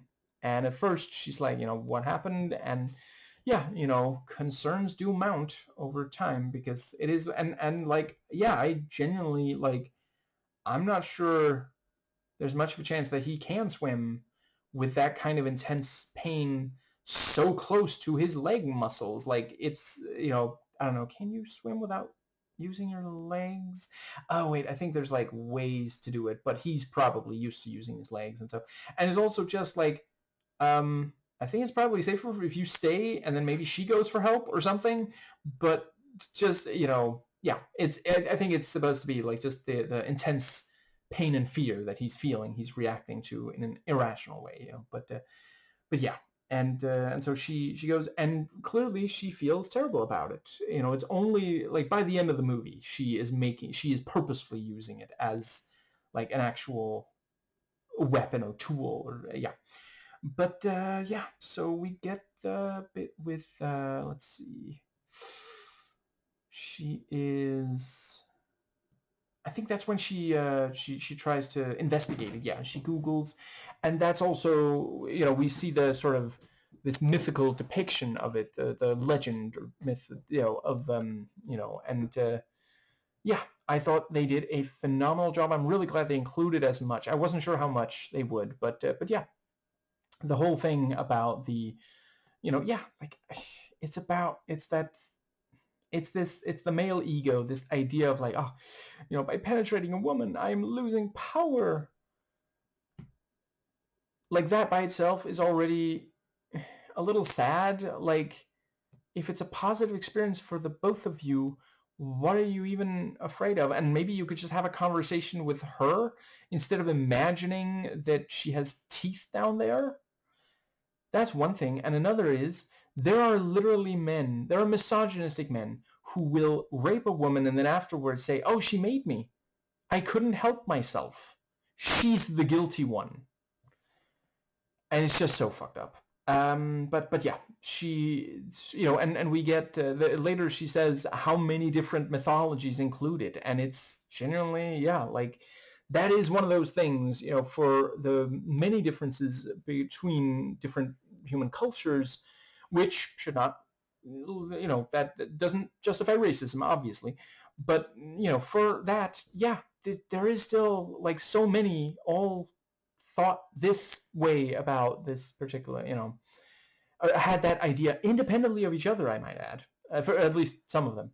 Anyway, she goes to the doctor, and there's some really great imagery as she goes, and she gets a checkup, and he assumes it's birth control. Immediately he's thinking, oh, so this is like sex. And he can't even imagine that she is just curious about her own body. And once again, we have a couple of really important, significant things here. I think I'm just going to try to speed run because my back is really starting to hurt. But yeah, so he talks to her like she's a child. Put your feet in Mr. Sock and Mr. Sock, and then scoot. And then, he barely warns before the speculum, which I have heard from women is painful and cold. And I actually recently heard, I'm afraid my research too sort of to like look closer at this sort of thing. But apparently, fairly recently, there were women who designed a new speculum that is not as painful, and genuinely the one that men invented has been causing women pain for like longer than I feel even, I mean, you can look it up if you want, but entirely too long. And now finally, women have been allowed to make one, and it's just, there's a huge problem. And I really appreciate like that we actually have a doctor here in the movie, and he's also taking advantage of a woman, because that's, again, something that needs to be appreciated. And I don't think the movie is saying all doctors are bad. I mean, the ones who are like performing the surgery and such, they don't seem bad, there's I suppose some would say that they are, for that bit with hardly seems worth it. I mean, if they know that he is a piece of shit, then I understand. It's very harsh otherwise, but it's a horror comedy, it's pushing buttons. I appreciate that. Let's see. I think that does... I guess this is decent enough time to briefly... So, obviously, this is not the exact same thing, but Going Rampant, excellent YouTuber, has done a video about the way media depicts the micropenis, and feels relevant to this. I think I'll leave it at that. But yeah, there are doctors who will abuse patients, especially if they realize that they can get away with it. And yeah, he's like, oh, she knows nothing. She says, is there an adaptation? That, because she just learned that word in biology class. She doesn't even know what else to call it, and he doesn't really know what she even means by that, And it is understandable that she doesn't herself say, do I have vagina dentata? Even though she does at that point in the movie know that word, the term.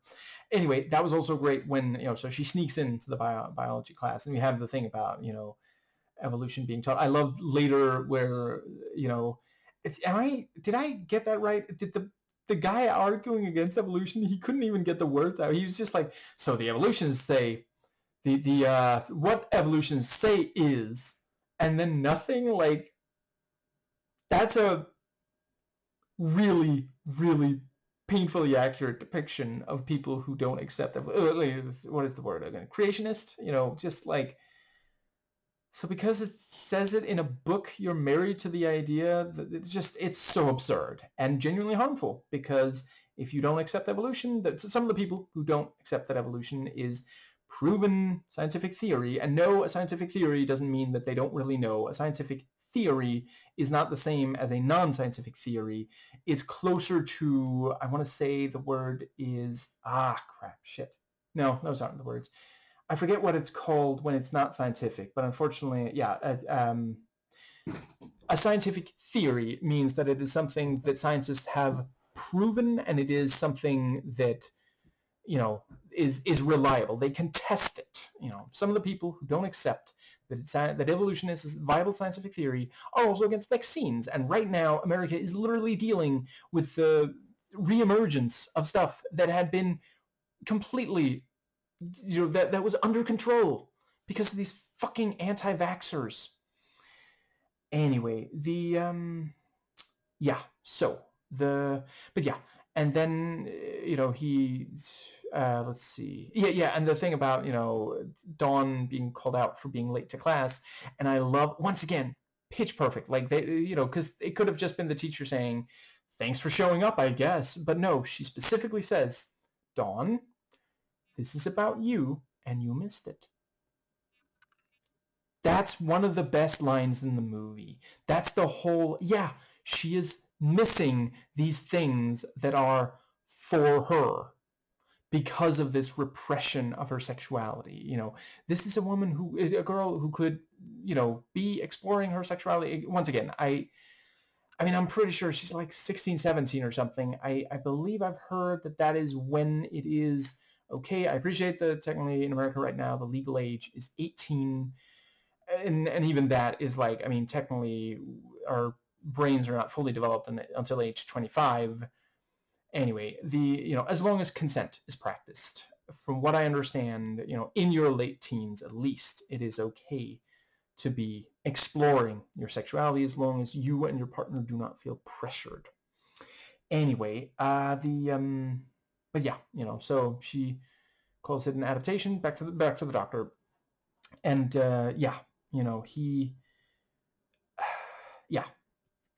he takes off his gloves, which I feel like at this point, this is not the first time I've seen this. I feel like at this point, that is just shorthand for, this doctor's about to rape this patient.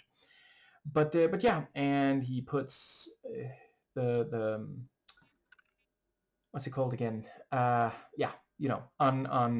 all of his fingers rather than just two of them. And then, like she even says it's painful, and then he says, just try to breathe through it.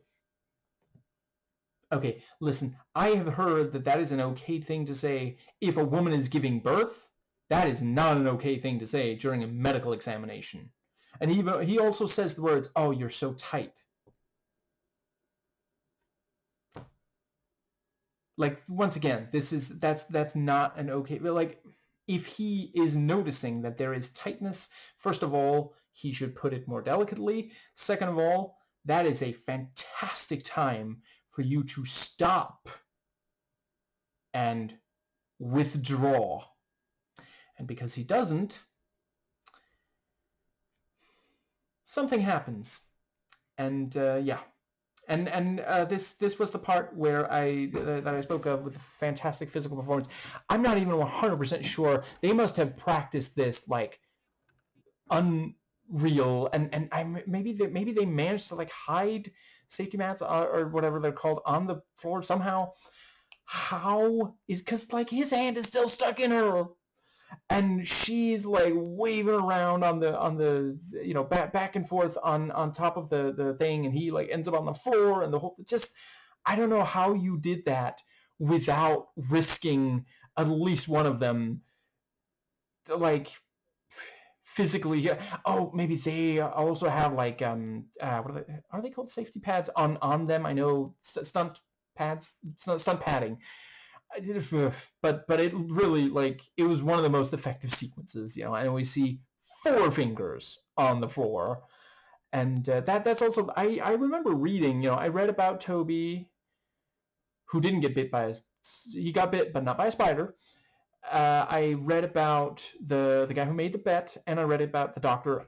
I remembered it as I could imagine that they may have written that it was multiple, more than two fingers. But I would have figured two fingers. But I kind of realized when we saw him lubing up, and yeah, and then he says, it's true, vagina dentata, it's true, and she gets dressed and leaves, and and yeah, she tells the guy, I killed a guy. Maybe two by now. I mean, at least she's keeping track. Hey, if he had not asked for her body count, but yeah, also the part with so at one point he drives her home and asks, maybe they could be together, and she laughs, and like it's so clear she's not like, oh, you're so pathetic, I hate you. She's just surprised, and like if I'm recalling correctly, isn't this after she's just said some stuff that should be like, listen, this is the wrong time to ask for this sort of thing. He's not even listening to her, and he leaves, and he's like, what's so funny about that? What's so funny about that? And it's such a perfect, because like that's where his head's at. He's not even thinking about like, what did I do wrong? He's just thinking about his frail ego. Just, yeah. And yeah, so she goes to him, says he's the only one who can understand and will listen and this sort of thing. And I forget if this is before or after, but yeah, I also appreciated the sequence of them, I think it's called Dragging the Lake, and they find him down there, and I guess I'll briefly also talk about, so we have the scene of checking the, well, it was definitely bitten off, this is tooth, but, and I forget, I heard once, yeah, I'm not going to say one way or the other, but, he says, it's not an exact science, and then he describes the kind of different, well, looks like this kind of animal, and maybe this kind of animal. Oh, so it's from an animal that's a mix of the two. No, it's definitely human. And we don't even really see, I think that's the last time we see the police investigation. And it's like, I mean, what the fuck are they going to do? Like genuinely, hypothetically, I guess, maybe they could like see, does anyone have a medical condition that means they have teeth that we've never seen before? And first of all, it's this like small town kind of thing. They probably are barely even accepting. Like, yeah, we have all this stuff. Yeah. During the teaching of evolution in class, one of the students, I don't think the teacher even reprimanded them. Which, like, I'm sorry, that's one of the situations where I think teachers can sometimes be too eager to reprimand students. But if you are trying to teach something that is scientifically accurate and a student says no, I'm not the right person to talk about exactly what should happen, but yeah, that's a consequence situation. There should definitely be some kind of consequence. And listen, there are adults who will tell teenagers, if a teacher tries to teach you evolution, you should object, and you should just try to completely derail the entire thing. Because conservative, Christian, cishet white men do not want you to understand the world around you. And the reason is that they want power and control over you. And I'm specifically talking about like fathers, as well as ones who have a large media platform, ones who are running for office or are in office or have been in office, religious leaders, stuff like that. Less so with ones who do not fall into those kinds of, some are just mindlessly repeating because they've been told by some of the people in the aforementioned categories. But that is proven. You don't have to take my word for it. Listen to recently I've been listening to, I want to say they go by Believe It or Not. I've been watching their the new channel they have where they interview, and they'll talk about how it's about control. I used to watch the regular Believe It or Not, and the following is not a criticism of their channel. I don't think they do it wrong, but personally, at this point, I struggle to sit through very many clips of cishet white male Christian conservatives preaching nonsense. So eventually, for my mental health, I had to stop watching that. But I'm glad they launched this new channel where it's like interviews with, I'm not sure it's all atheists all the time, but certainly some of them are. And yeah, moving on. So the let's see. Yeah, one of the students in the class said, that's just a theory. Yeah, scientific theory. So it's germ theory. You're going to stop washing your hands. Oh, God. I wouldn't rule out some are. Let's see. Anyway, where did we get to? So we have so she goes to talk to him and tells him everything. And he just doesn't really listen or believe her, And once again, I'm going to try to go through it fast for my back and your tolerance and patience. I don't know, maybe you do not lack those virtues. Maybe you're not like the Merovingian. I have got to stop referencing Enter the Matrix because no one fucking remembers that game except for me. God damn it. Anyway, let's see. So first he doesn't believe her. And I appreciate that it sounds like it's a lot, but I'm sorry. If someone I trust comes to me and says they killed someone, I'm not just going to be like, shh, that doesn't make sense. I will actually engage with what they're saying, And she takes a bath, not shower. And I'm just going to point out, he could have knocked and asked if it was okay. Like, he walks in and then says, I'm not looking. That's all well and good, but you literally, it's not even, he's not going to have to, verbally recite War and Peace here. Like, if you knocked and said, I have a pill I think will make you feel better, would it be okay if I came in? At that point, she can say yes or no. Why does she even need to be given the pill before leaving the tub? Is it because you want her to have lowered inhibitions before you even start serving her, was that like champagne or something?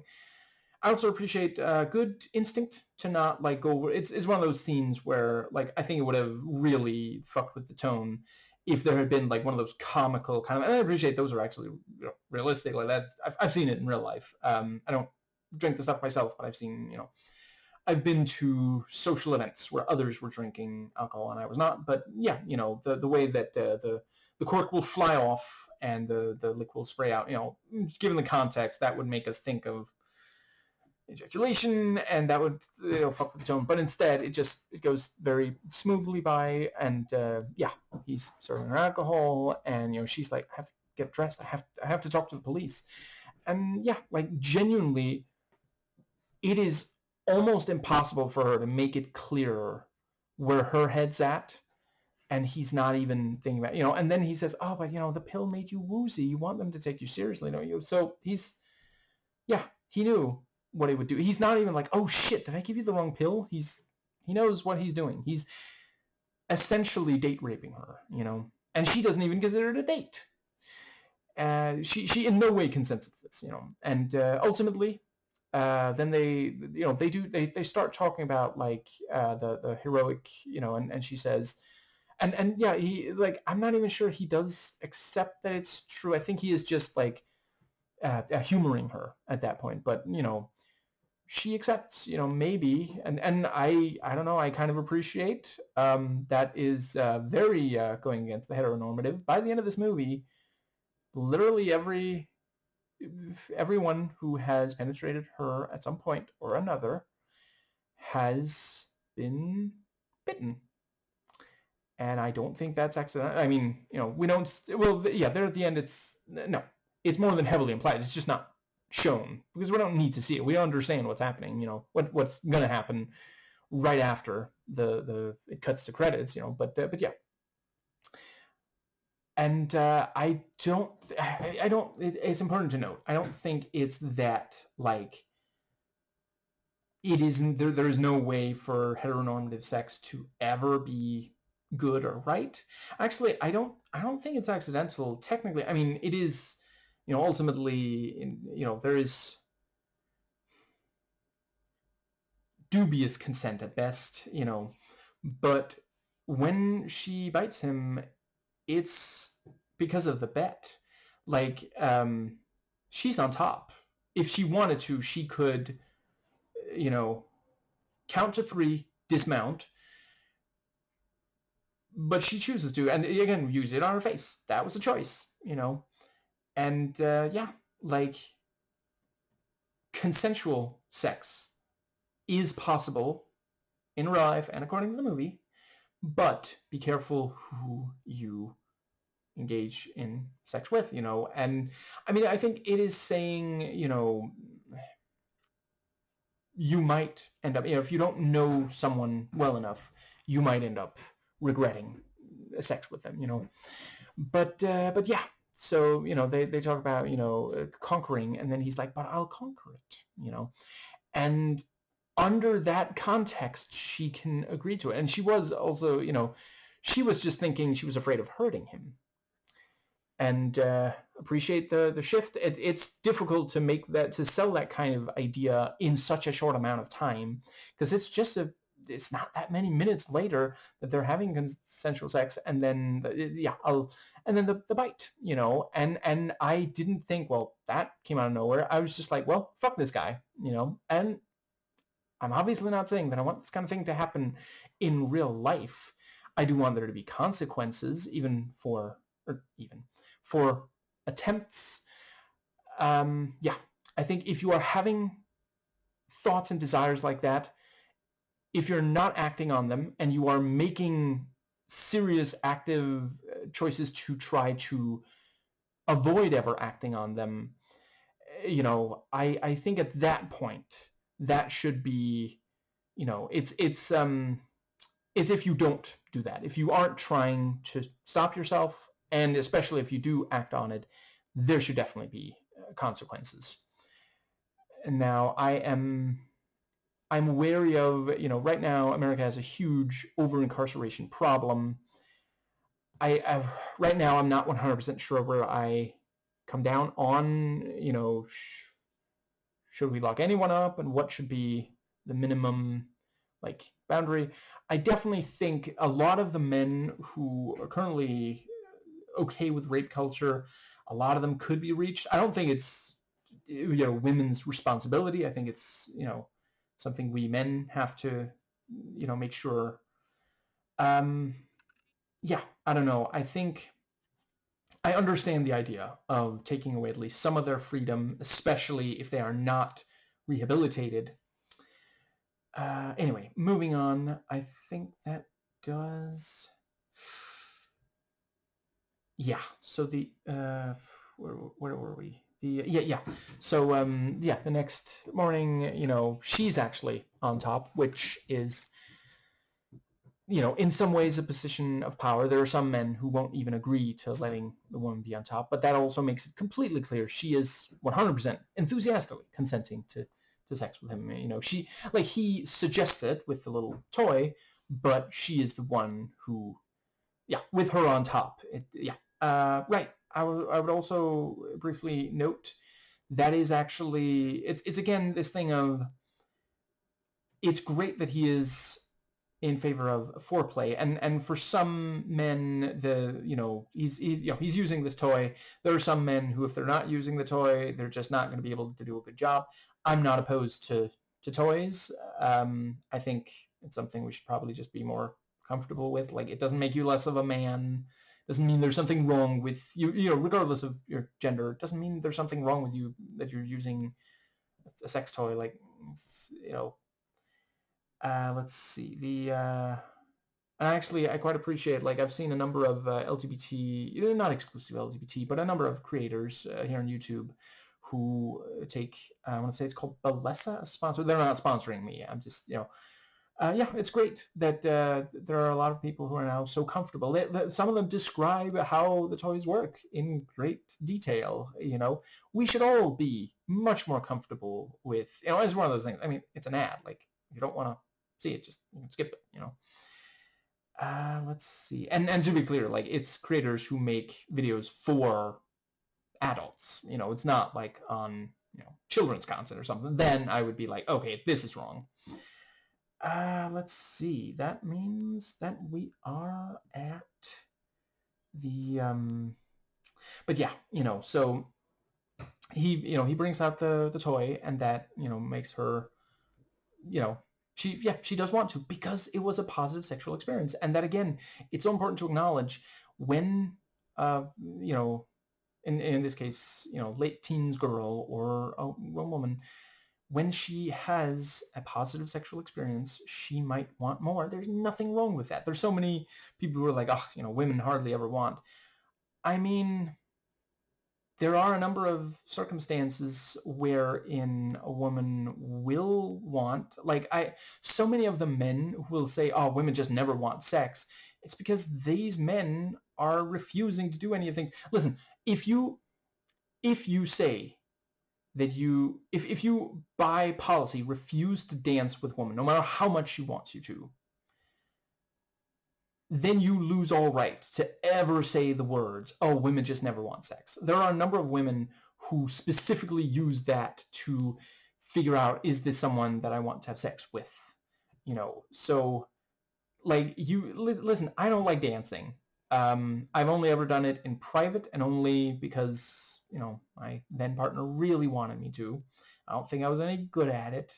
She didn't make fun of me, and it was a fine enough experience, I'm not saying that you have to dance in public if that's something you really don't want. Although, don't pressure her into going to a place where you can be alone to dance if she's not already comfortable with that, kind of thing. But yeah, let's see. That covers. I wanted to underline, some rapists do actually, engage in foreplay or that sort of thing because they know it's, if they pressure her into foreplay, they might have more of a chance of raping. So just to be clear, the fact if someone engages in foreplay, that does not mean that they are not, potentially a rapist. It's whether the one thing that determines if something is rape is consent. Anyway, the phone rings, and the way the scene just turns, my God, he looks at who it is. And that's already we're starting. We're almost getting there because I'm sitting there thinking, okay, you know what? Maybe could his sister be pregnant? Could a loved one be in the hospital? Maybe there is some, Then he answers it, and now we are so close to crossing that line because once again, maybe it's one of the aforementioned, but then he says, "Sup, loser? Oh yeah," right as we speak. And at that point, he doesn't even really have to spell it out for the audience, but Dawn maybe needs to hear it and he's not even ashamed. He's just saying, "Oh yeah, we had a bet." And the part where he's, "Oh, I'm lying." I say, "Oh, say something." I wouldn't hate if there was an outtake where Dawn makes eye contact with the guy and just says something super insulting about him to the person on the other end, worst sex I ever had or something, only sex I ever had and yet somehow worst sex I ever had. I think I might be sworn off having sex ever because of how bad he is, something like that, but yeah, she says no, and then he picks up the phone and says, "See, she said something, she's here." Oh my God, this fucking asshole, and yeah, he explains about the bet, and now we understand earlier why, he wasn't actually, when he said, I'm gonna try, it's not that he's shy and thinking, oh, I really hope, I think we can have a future together, which those are, to be clear, I'm not saying it has to be let's have a future together. It could just be, but, the fact that there is a bet definitely does make, yeah. And the look on her face as she decides, and yeah, fight, and she walks off. Some hero, fantastic. And then he calls for his mom. See, I do feel bad for her. That sucks for her. Yeah. So I think that is when we get so the couple of surgeries. I like the thing with how did this happen? And he just takes the anesthetic from the the person holding the anesthetic is like, no, not yet, and he's just ready to go under. He wants to wake up, fingers intact, and I already commented on the other one. So yeah, then that's when so Dawn goes home, I think this might be, I forget when this scene happens. Whatever. She goes home, finds Kim dead on the floor, or on the floor. I guess she dies in the hospital. And yeah, open door, stepbrother's fucking Melanie. It's completely clear, the whole, yeah. And Melanie later apologizes and says, "I'm sorry." He said, "Oh, she was screaming for help," and he just said, "No, she does that all the time." Jesus fucking Christ.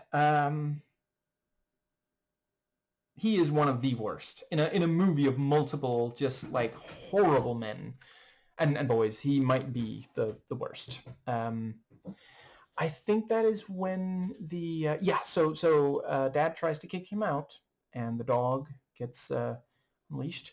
That was also one of the I think I wanted to also just briefly acknowledge the massive gap in perception where he says, "You like that, don't you, B word?" And she says, "Does it have to be like this?" And she says, "There are other guys who fuck my pussy," and he says, "So fuck them." And to be clear, I only used the P word because I was directly quoting. Not a fan of I don't like it as an insult. I don't think there's anything necessarily inherently wrong with if you are using it to describe female genitalia. That's not really for me to say. Anyway, but yeah, the bit where he goes up to the dog, and the dog is aggressive because like he abuses it. He's even abusing animals. He's abusing his own pet. This fucking asshole. And then she says, "You get what you deserve." And then he tries shoving this fucking, just absolutely disgusting. Yeah, I think that brings us nicely to the so Dawn comes home and so the father, the father's allowed to leave. Great work on the what's it called, like the dog wrangler and the stunt there. It was intense, and it's one of those things. Sometimes when you have like a scene of a dog attacking a human, you can clearly see like the tail wagging, for example, because it understands that we're just playing, and that's how dogs communicate that. And if you see that, and I don't think I saw that at all in here, or maybe I just forgot. But yeah, so Dawn comes home and talks to, that was also that when Dawn is like hugging her mom in the hospital bed, just Jesus Christ. And so she once Melanie says, oh yeah, we could have, he knew that this would happen, he's the one who said that she screams all the time, and so Dawn goes home, and then we have the thing about, and we also earlier had the thing about, we've never been close and I don't know why, and he just says, yes you do. And that's another, a major theme is the way people communicate with Dawn. I've already talked about how a lot of them just don't listen. Sometimes people just won't tell her the thing that, like, obviously she doesn't actually currently understand. Like, you can see from her face, she's not lying. She's not just pretending that she doesn't she doesn't want to talk about it. She doesn't understand, and she looks like she would like to. But once again, conservative Christianity, cishet white men, patriarchy, they don't want women to know about their bodies, about the world, because if women have options, then a lot of mediocre men are not going to be anywhere, like not even just at the bottom. They're not going to be anywhere on the list of the options that the woman is considering. And that scares these men so much that they don't even realize, or they reject the idea, maybe you should just improve yourself. Anyway, I think that does bring us to... Right, and just real quick, in case you are someone who thinks, regardless of gender, age, anything, in case someone watching this video right now is like, men don't really have to improve, women just have too high standards.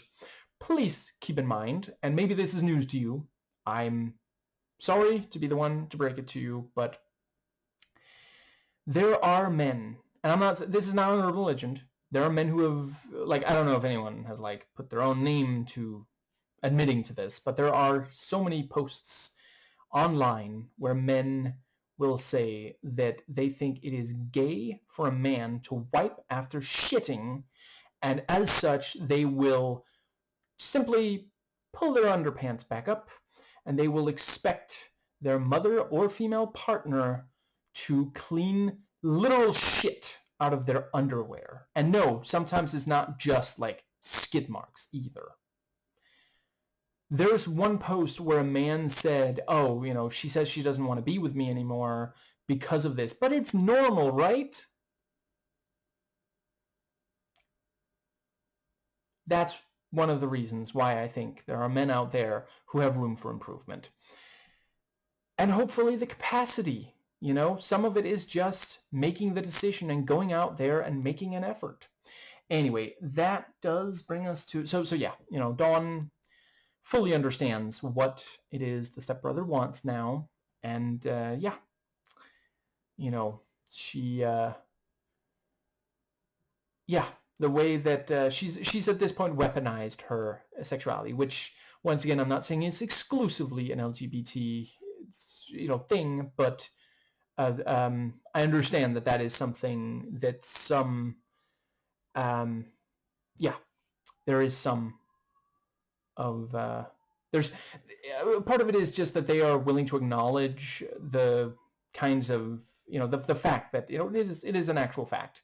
There are some men who will do anything under certain circumstances if a woman that they find sufficiently attractive is, you know, saying, you know, we could have sex if you do this, you know, and it is something that makes a number of misogynistic men extremely uncomfortable. And that's not the only reason that I'm talking about it, honestly. Anyway, the yeah, you know, so and yeah, she, you know, she touches him and herself in ways that make it clear, you know, the sex. And yeah, she bites. That was also when the doctor said, don't worry, I won't bite. Take those words, 69. Anyway, the yeah, she bites, and then she steps on the floor. He's like, where is it? And I believe that is when we see like actual blood spurt out. And definitely it was either him or the guy with the bet. And I do think, was it both? Maybe it was just slightly, you know, those were good choices to, I don't think it would have, let's see, we see the fact that it's been bitten off on Toby, but we don't see blood spurt. I'm almost 100% certain at least. Anyway, yeah. And he's like, where is it? Where is it? Because some, you know, some men think it's the most important thing in the world. And then she, I guess, unclenches and asked and answered, Your Honor. And so the dog is let out. Did he call the dog mother? And then he abuses it? I'm sorry, there's something seriously fucking wrong with this. Jesus Christ. Anyway. And he's trying to get the dog to attack Dawn. And see, there's a thing, this is, I don't know, maybe it's not news to anyone watching this, but let me just briefly explain anyway. It is, there is a thing about that if one person abuses a dog, like in some cases they can then get that dog to attack the people they want them to, but there are also situations where the dog actually becomes passive around those that did not abuse it. And like obviously the dog doesn't actually understand the gravity of what is doing here, but nevertheless. And it doesn't attack Dawn. But he kept it hungry, and there's some meat on the floor. And I'm absolutely not telling anyone that they have to be okay with what transpires there. I just think the movie did a good job at the very start setting up, hey, maybe this movie's not for you if this is something that's really going to be, you know. But yeah, I love that he says, please drop it. And I don't think the dog doesn't understand what that means. I think the dog is like, you haven't been treating me very nice. You probably should have. And instead of letting go, it jumps down. And I wanted to briefly note, according to IMDb trivia, when the dog takes the thing in its mouth, the actual the piercing is not metal. It is made of sugar. So hypothetically, if the dog swallowed, it would be 100% safe. You know, that is, oh god damn it, I would fucking hate this movie if they risked a dog swallowing sharp metal like that. Ugh, you know, just yeah. But they did take care to, and it's one of those wonderful things. You know, you can make that kind of thing look. You know, that's also how if they're breaking glass, you know, they might make it from sugar. Although, am I remembering right? That's not what they did on the first Terminator because they didn't have the money. Yeah. Let's see. I think that. Yeah. So it didn't eat the whole thing, but enough that it's yeah. And so she leaves, and it's one of those things of like, yeah, you know, if she stays around, like at this point, there's too many that you know, but like, I mean, what is Stepbrother and okay, you know, I'm sorry, I'm just gonna briefly note, we don't know if Stepbrother survives. We see the other guy in surgery. We don't know if they go through with the surgery, I guess, on him, but you know, clearly the bleeding has stopped. But Dawn is not gonna make sure he gets help. The stepbrother. Is Melanie or the father? Or because, like, hypothetically, I mean, they could say, listen, officer, I'm so sorry. By the time we got here, he wasn't moving. We called as soon as we could, but, you know, we were visiting the hospital because, you know, he just let his stepmother die on the floor near him. And, yeah, I don't know. I really, really hate his character, and I love how much the movie makes me hate his character. I loved hating him throughout. Like from like 2 minutes in, I was like, oh wow, this asshole. And the fact that they went far in making that was, you know, of the times that she does. Let's see, there's 3 times that she makes it that she makes the decision. The last one we don't see with the guy at in the car. Yeah, the 2 times that she very much makes a decision. Yeah, and that again, I don't know. I forget if I've already made that point, but it is, I understand an LGBT, you know, it's something in some of their media, for example, that, you know, a woman will use her sexuality as a weapon against cishet white men. Well, not exclusively that, but, you know, yeah, weaponize their sexuality. And it is very much, you know, it is literally Uno reverse carding the whole thing, you know, like men and boys keep raping her or attempting to, and she defends herself, you know, and at first it's instinct and later it is an active choice, you know, but yeah, she has to leave. It's just, certainly the other guy, you know, knows, and like, I mean, I feel like he's probably going to ruin her reputation. He's going to say all kinds of awful things about her. He might not say what actually happened there, but I mean, hypothetically, maybe he says she used her mouth instead, you know, and that could still be, yeah.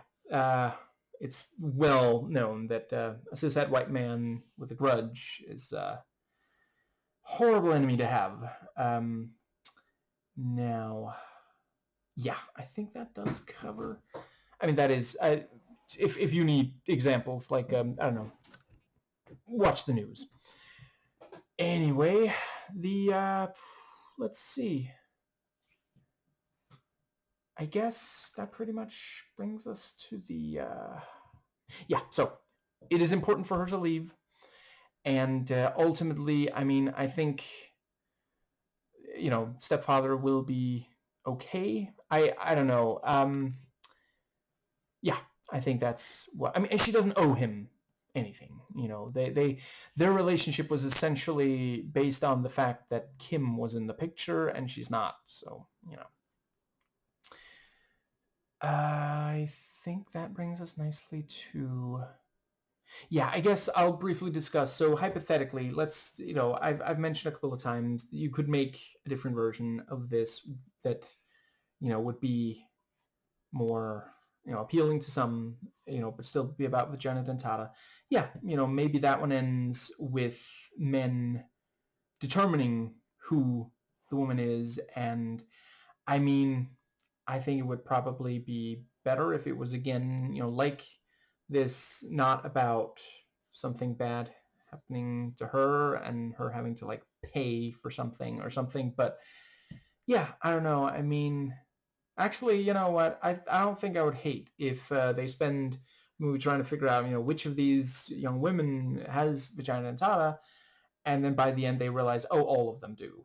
So if they want to have sex with a woman, they're going to have to make sure to get enthusiastic consent. You could even end the movie with like one of the guys, engaging in sex with her and like playing with how, he has to make sure that every single thing he does is not just something she's comfortable with, but something she's like absolutely loving, and he could be doing something that's like, do I have to do this other thing? And she's like, I mean, we don't have to do this. Like, I could, I don't know. I'm feeling peckish. I don't know. I think that could work. And there's like, I'll stop. And let's see. Yeah, I think that is everything. Yeah, I appreciate that. We hardly see Dawn naked. We do see her breasts briefly, but it's more like a scene of self-exploration than like sexuality. There's the part where the actress appears to be naked during the foreplay scene, but she's like, let's see, I think she's the one covering her breasts, and she covers enough of her crotch that the camera can't see, not so much that the foreplay is impossible. Yeah, thought that was the right choice. And yeah, so we have the ending where, yeah, she has to get out of there. She doesn't have her own car. It's too long to, well, yeah, she did ride the bike as long as she could. And she hitchhikes and ends up, asleep. And then, the guy stops the car and, seems like, oh, reached destination. And she keeps trying to open the door. Like, she gives him so many chances to just let her out. Because he doesn't know what's about to happen, and she does. And she goes, there's this bit where her face goes from, what the fuck, really? To, okay, if you sealed your fate, dude. And I hope this guy is like a wonderful person in real life. I definitely want to say his performance was spot on. It is not easy to be that repulsive with so few seconds. Not one line of dialogue. Like, all he is, yeah, it's just his tongue, And that's another thing. In addition to other things going on in the scene, I know there are some cishet white men who think that a woman will like if the man, because like, I'm sorry, there are men who really, really need to understand better. The fact that you are conveying to a woman, however clearly, that you are willing to do things that will bring her sexual pleasure does not automatically mean that she's going to want that. And if she hasn't made clear that she is attracted to you, you shouldn't be trying to communicate that. But yeah, he is, yeah, he's making it very clear. And yeah, we don't have to see it. Medical science knows quite well what happens if, a tongue is bitten partially off and the bleeding is not stopped within a pretty short amount of time. And yeah, I love that is the note the movie ends on. She's gonna be doing this like that. I don't think that's a one-off thing. Like, by this point, once again, this is the third time she's made this decision. It's the first time that it's with a stranger.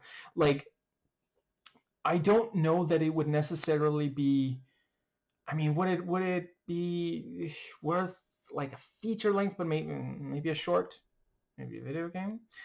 But yeah, I mean, hypothetically, if there were a sequel, I haven't even checked, but hypothetically, a sequel to this, her going around killing rapists, yeah. And I mean, as long as she keeps moving, as long as she travels place to place, doesn't stay in any one of them for too long, is careful about how soon she returns to that place, she could rack up quite, yeah. She could be prolific in biting dick. And, yeah, I think that does pretty much cover. Yeah, just a fantastic movie about a teenage girl who finds that she can bite dick off and uses that to undeniably cathartic effect as long as it's fictional.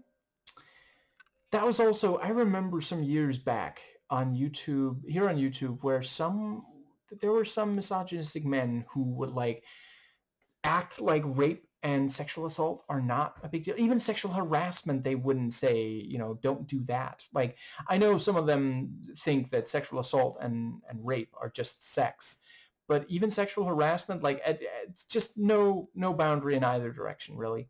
But yeah, they would say that was no big deal. But then there was this news story about, I think it was multiple women who had castrated one man. And like, obviously that's not a good thing, but it happens much more rarely. Like, rape of women is way more prevalent.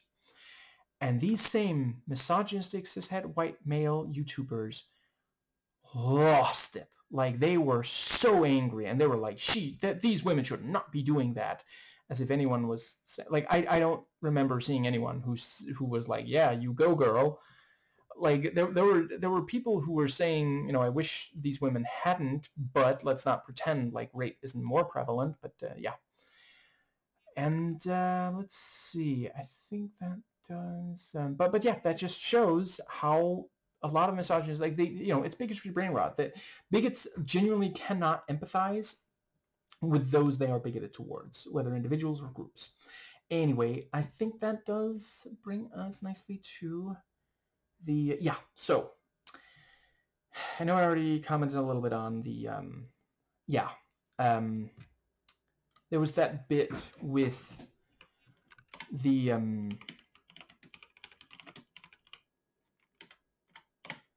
what's it called?